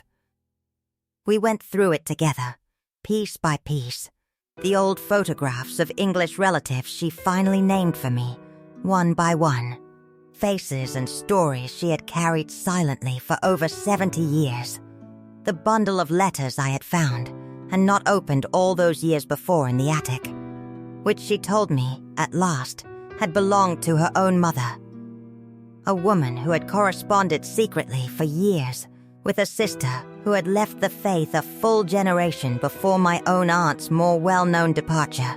I realized, sitting there with my dying mother, that the silence I had inherited had not begun with her, or even with my father's generation, but had been passed down like an unwanted heirloom for at least 3 generations before it finally reached me, and that I had been, without ever quite realizing it, the first woman in a very long line of women in my family who had finally chosen to set that heirloom down rather than pass it forward once again. That realization did something important in me, something I did not fully understand until much later. It helped me see my mother's silence not as a personal failing unique to her, but as the product of an entire inherited pattern. A pattern she herself had likely never fully chosen any more than I had originally chosen to live within it.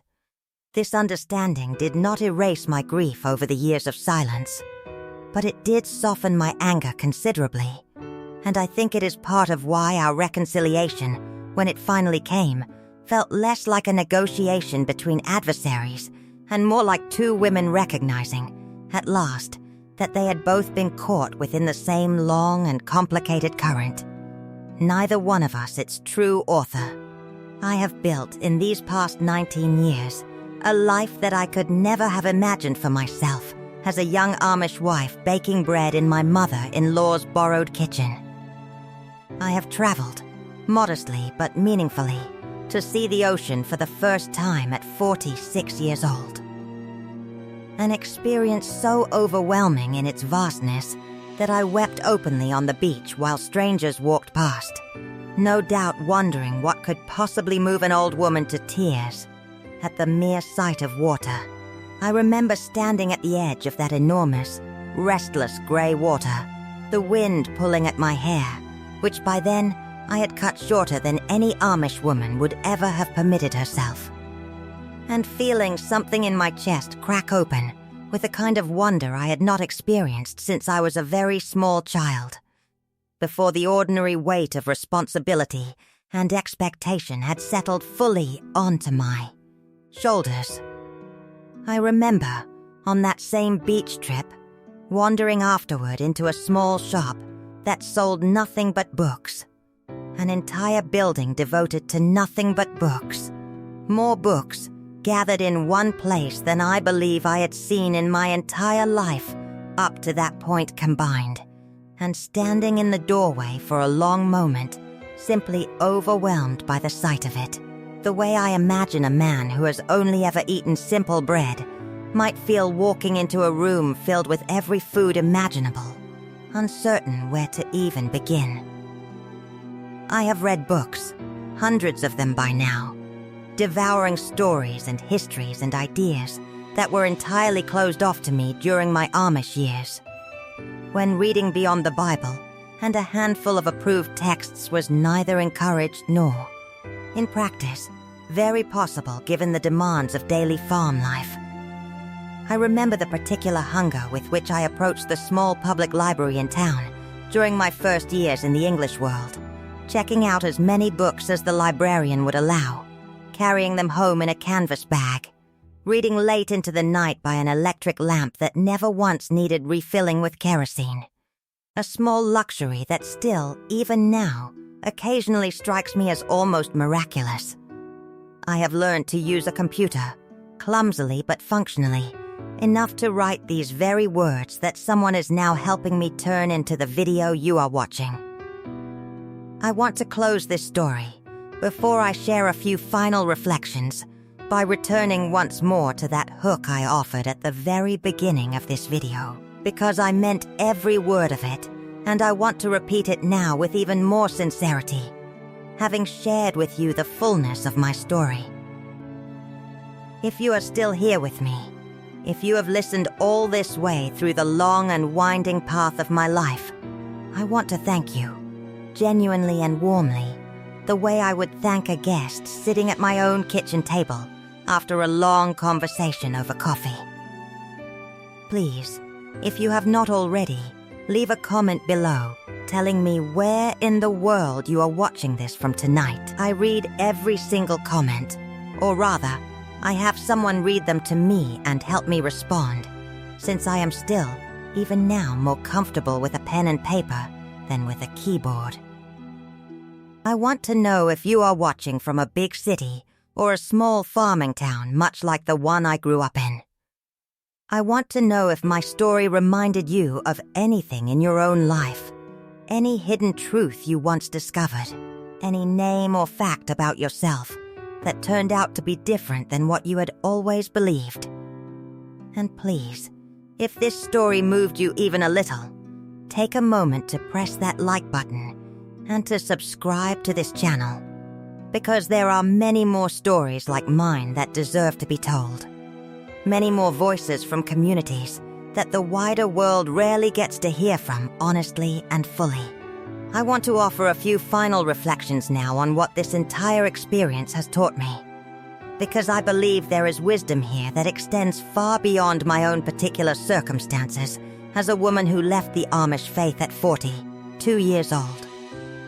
The first reflection is this: identity is a fragile and precious thing, and it can be shaped by forces entirely outside of our own awareness or consent.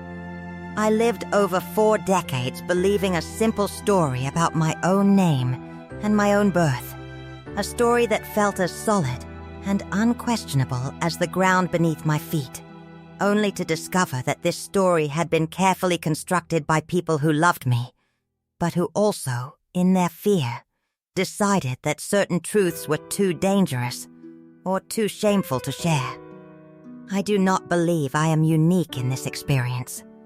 I believe there are countless people, in all kinds of families and communities, English and Amish alike, who carry within them stories about themselves that are incomplete, or altered, or simply untrue, without ever having the opportunity to discover the fuller truth. The second reflection is this: it is never too late to seek the truth about your own life, and it is never too late to build a new chapter for yourself, even if the foundation of everything you once believed turns out to be less solid than you thought. I was 42 years old when I finally saw my own birth certificate for the first time. I was 42 years old when I finally worked up the courage to leave the only community I had ever known and build an entirely new life among strangers in the English world. Many people might look at a woman of that age and think her path was already fully set, her story already fully written, with little room left for dramatic change. I am living proof that this is simply not true. We are capable, at any age, of asking harder questions, seeking fuller truths, and choosing new directions, even when doing so costs us dearly in relationships and familiarity and comfort.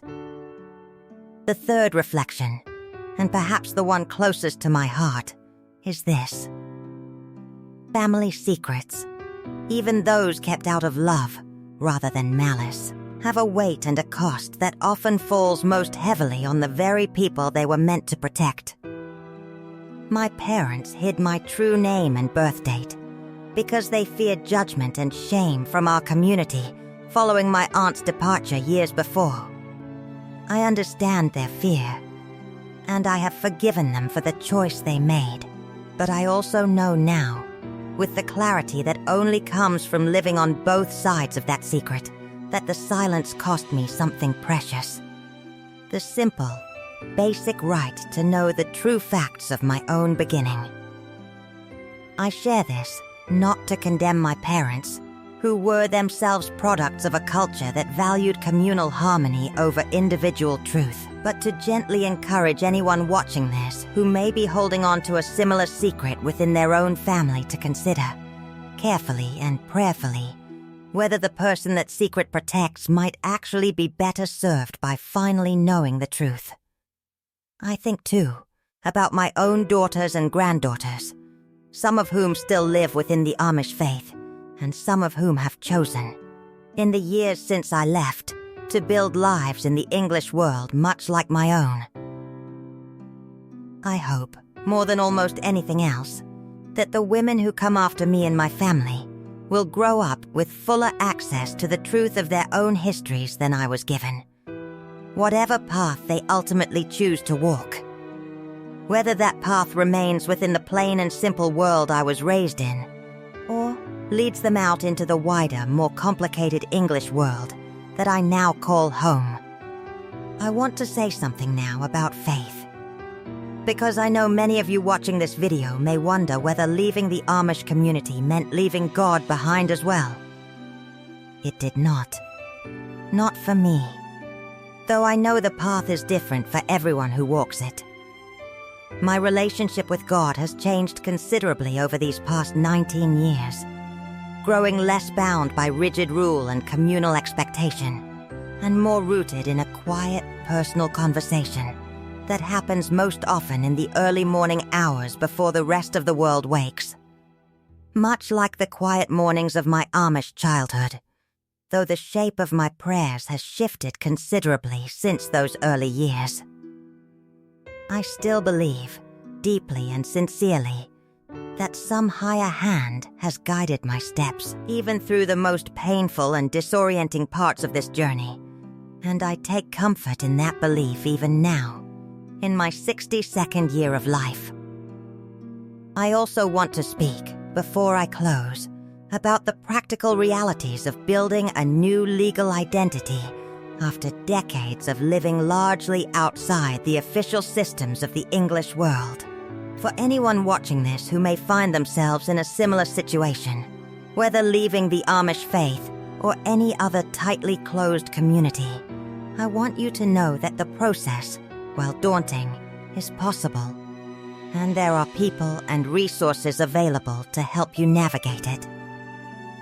It took me the better part of 2 years to fully establish my legal identity as Elizabeth in the eyes of the state, working with a kind and patient legal aid attorney who had, as it turned out, helped several other former Amish individuals through this exact same process before me. I had to obtain a social security number, something I had never possessed during my years within the community, since we largely operated outside such systems through informal, cash-based, and community-supported arrangements. I had to establish a credit history from absolutely nothing, a strange and humbling experience for a woman well into her 40s. I had to learn, slowly and sometimes painfully, how to advocate for myself within bureaucratic systems that assumed a level of familiarity and comfort I simply did not possess. But I did it. All of it. One form and one appointment, and one small victory at a time. And I want anyone watching this who feels overwhelmed by the practical challenges of building a new life after leaving a closed community to know that these challenges, while real and often exhausting, are not insurmountable. There is a whole quiet network of people, some former Amish themselves, some simply kind English strangers like my friend Carol, who are willing to help guide you through this process if you are brave enough to reach out and ask. I want to go back now, before I close entirely, to those very early days after I left, because I think there are details there that I glossed over too quickly, and I believe some of you would want to hear more about what those first weeks and months actually felt like, moment to moment, rather than simply the broad strokes I have given you so far. The first night I slept in that small rented room above the hardware store, I did not sleep at all. Not really. I lay awake on a mattress that felt strange beneath me, in a room lit by an electric bulb I did not know how to properly dim, listening to sounds I had never before heard at night, cars passing on the road outside, a television murmuring faintly through the thin wall from the apartment next door, and I remember feeling a loneliness so complete that I actually questioned, in the darkest hour of that night, whether I had made a terrible mistake. I want to be truthful about that moment, because I think stories like mine are sometimes told in a way that suggests the leaving itself was the hard part, and everything afterward was simply relief and freedom. That was not my experience. The leaving was hard, yes, but the weeks and months that followed were in many ways even harder, because I was no longer surrounded by the constant motion and purpose of farm life that had structured every single hour of my days for over 4 decades. Suddenly, I had empty hours with nothing demanding my hands or my attention, and I did not know what to do with myself in those quiet spaces. I would sit by the window of my small room and simply watch the street below, feeling as though I had been dropped onto the surface of the moon, present in body but entirely disoriented in spirit. Carol became, during those early months, something like a lifeline for me, though I do not think she ever fully understood how much her simple kindness meant to a woman in my position. She would stop by after closing the store some evenings, bringing me small things, a loaf of bread, a magazine, once even a small transistor radio, and she would sit with me for an hour or two, answering my endless, sometimes embarrassingly basic questions about how the English world worked. I remember asking her, in complete sincerity, how a person was supposed to know which bus to take, or how a bank account actually functioned, or why there were so many different kinds of milk in the grocery store when I had only ever known the milk that came straight from our own cows. I remember standing in that grocery store for nearly 10 full minutes once, paralyzed by indecision in front of a wall of milk cartons, whole and 2% and skim, and a dozen varieties I had never even imagined existed. Until a kind stranger, noticing my confusion, gently asked if I needed help finding something. She never once made me feel foolish for these questions, and I have tried, in the years since, to extend that same patient kindness to others I have met, who were navigating their own difficult transitions, whether from the Amish faith or from other closed and unfamiliar worlds of their own. I remember the first time I went to a movie theater, nearly a year after leaving, invited by a woman I had met through a support group for former members of Plain Communities, a group that Carol had helped me find, and that became, over time, an enormously important part of my healing.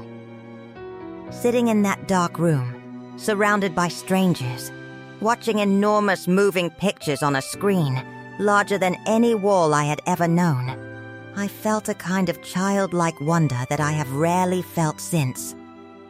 A wonder mixed with a strange grief, because I found myself thinking of my children back on the farm, wondering if they would ever have the chance to experience something so simple and so extraordinary, or whether they would live their entire lives, as I once assumed I would live mine, without ever once sitting in a theater, watching a story unfold in light and shadow before them.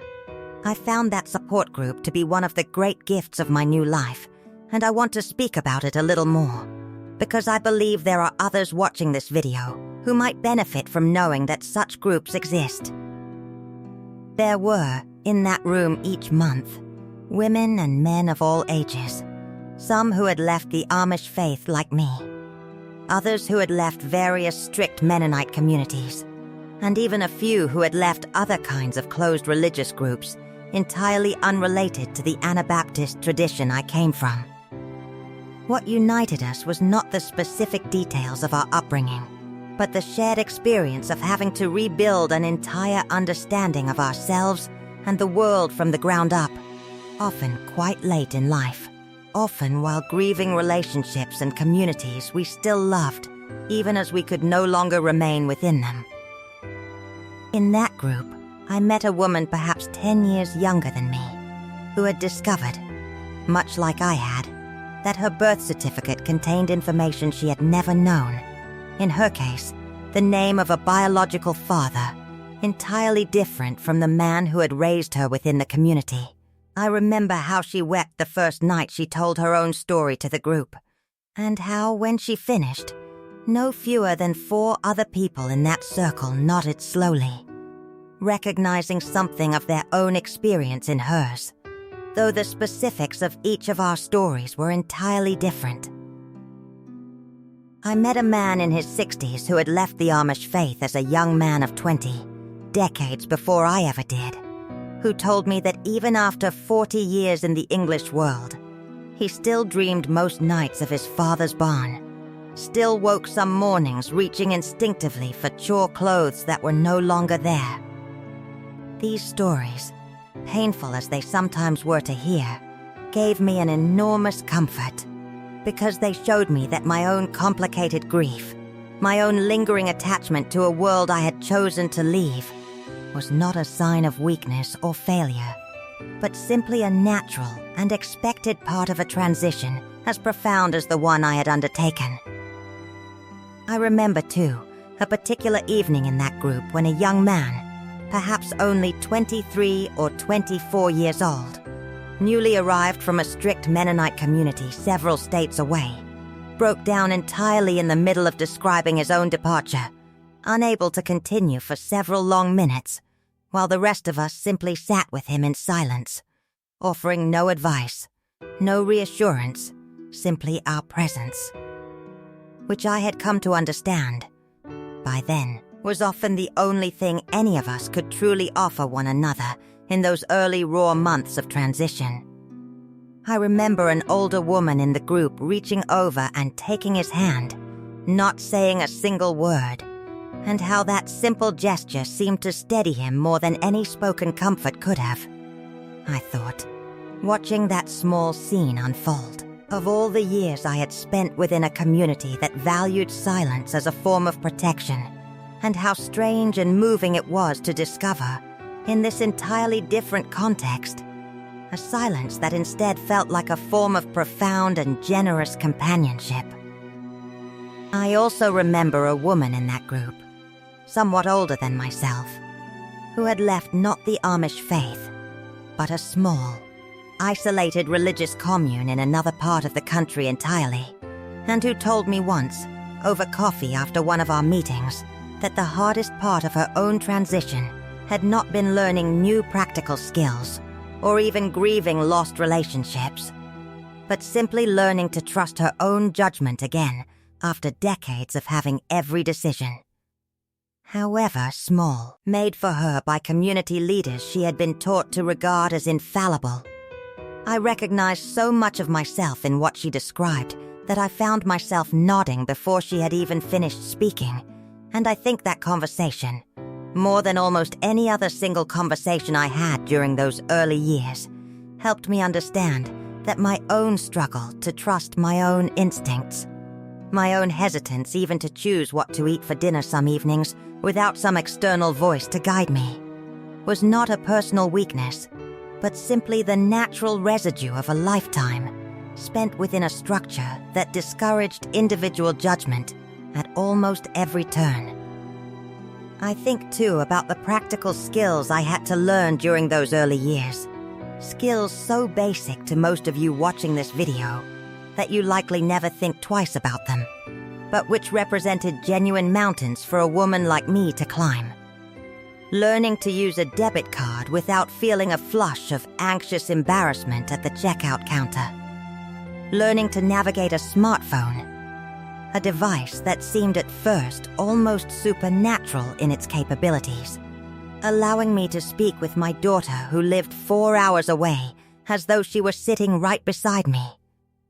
Learning to understand the strange, unwritten social rules of the English world. Rules about eye contact, about small talk, about how close to stand to another person while waiting in line. Rules that everyone else around me seemed to simply know instinctively, but which I had to observe carefully and consciously absorb, the way a child learns table manners by watching the adults around them. I remember, too, the strange guilt I carried for years over small pleasures I allowed myself in this new life, pleasures that would have been considered prideful or worldly within my old community. I remember buying myself a simple necklace, nothing extravagant, just a small silver chain with a modest pendant, and feeling a flush of shame every single time I wore it for the first several months, half expecting someone to appear and scold me for such vanity. I remember the first time I cut my hair shorter than the uncut length required of Amish women, sitting in a small salon chair, while a kind hairdresser trimmed away decades of tradition, and weeping quietly the entire time. Not from regret exactly, but from the sheer strangeness of watching a physical symbol of my old identity fall away in soft pieces to the floor around me. I want to speak now about something I have not yet mentioned, which is the role that writing played in my healing during those years. Carol, recognizing perhaps before I did that I needed some outlet for the enormous flood of memory and emotion that leaving had unlocked within me, gave me a simple notebook during my first winter in town, and encouraged me to write down whatever came to mind without worrying about proper grammar or organization, simply as a way of processing everything I was experiencing. I filled that notebook, and then another, and then many more over the following years, with memories of my childhood, reflections on my marriage, angry pages I wrote about the shunning, and then later tore out and burned, tender pages about my children that I still cannot read without weeping even now. It was from these notebooks, decades later, that much of what I have shared with you in this very video was drawn, and I am deeply grateful to Carol for that simple gift of a blank notebook, which turned out to be far more valuable than she or I could have possibly understood at the time. I also want to reflect, before I bring this story to its close, on how my understanding of my own Amish upbringing has continued to shift and deepen over these 19 years since leaving. In the earliest years after my departure, I will admit that my feelings toward my former community were often quite bitter, focused heavily on the restrictions, the silences, the ways in which my voice and my questions had been discouraged or dismissed throughout my life there. As the years have passed, however, and as the rawest edges of that grief have softened somewhat, I have come to hold a more complicated and, I believe, more honest view.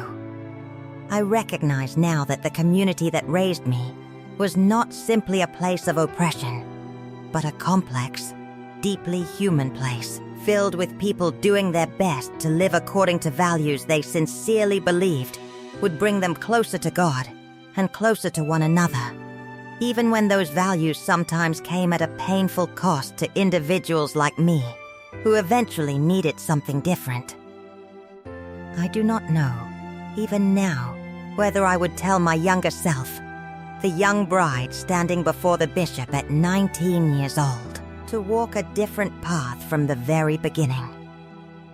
I have asked myself this question many times over the years, turning it over during quiet mornings with my coffee, during long drives when the radio is off and there is nothing but the hum of the road to keep me company. And I have never once arrived at a single, settled answer, which I have come to believe is simply the honest condition of a life lived long enough to hold real complexity within it.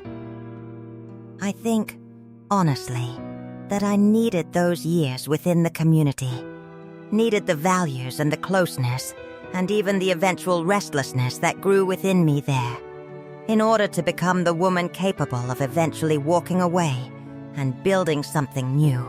Perhaps that is simply how I have chosen to make peace with a life that contains both real love and real harm within it, both genuine belonging and genuine confinement. But I offer this reflection to you now, because I believe complicated truths deserve to be told as complicated truths, rather than flattened into simple stories of villains and victims, oppression and liberation, with nothing left over in between. There is a fourth reflection I want to share as well, one that came to me only in these more recent years, as I have grown older and had more time simply to sit quietly with everything I have lived through. It is this: the truth, once you have it, does not have to be used as a weapon, either against yourself or against the people who withheld it from you. For a long time after I discovered my birth certificate, I carried that truth like a stone in my pocket, heavy, sharp-edged, something I turned over and over in anger during my quietest and most bitter moments. It took me many years to learn how to hold that same truth differently, not as a stone to be thrown, but simply as a fact to be known, integrated, and finally set down gently, rather than gripped so tightly it left marks on my own hands. I do not know that I would have arrived at this gentler way of holding my own story without the passage of so many years, without the reconciliation with my mother before she passed, without the friendship of women in my support group who had walked similar roads and shown me, simply by their own example, that peace was possible even when full resolution was not. I think, finally, about what I hope this story offers to you. Whoever you are, watching from wherever you are watching tonight, perhaps you have never once considered leaving a closed religious community, because you have never lived within one, and my story is simply a window into a world entirely unfamiliar to your own experience. If that is you, I hope you have found something of value here nonetheless. Some deeper understanding of the complicated forces that shape a life. Some appreciation for the courage it can take to seek truth, even when that truth arrives inconveniently late.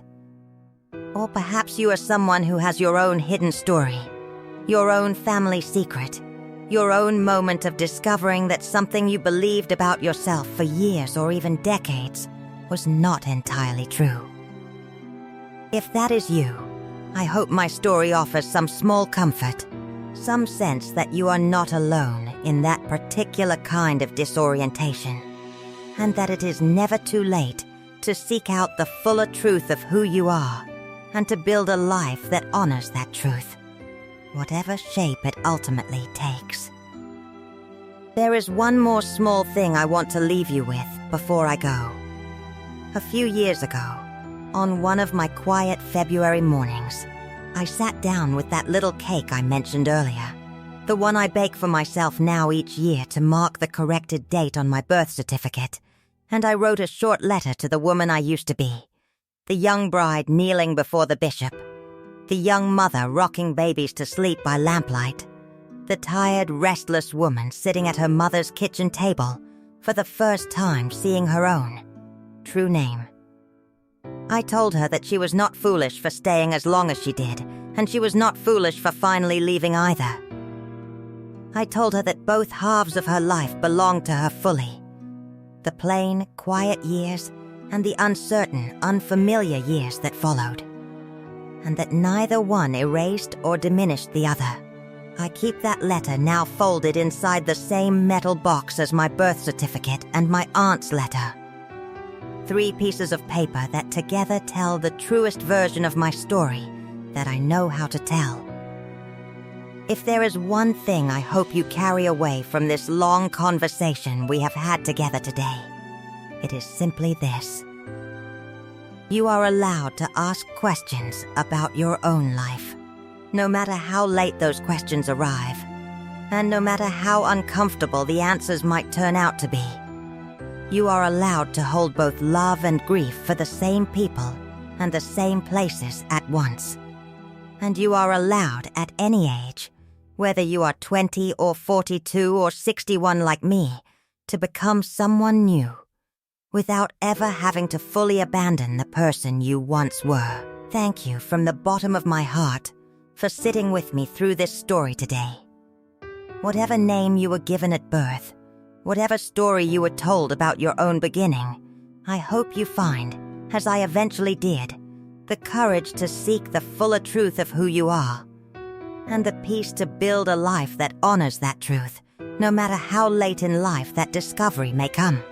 Please remember, before you go, to leave a comment telling me where in the world you are watching from, and to like and subscribe if this story meant something to you, so that more stories like mine can find their way into the world. Until next time, take care of yourselves, take care of each other, and may you find whatever version of home you are searching for.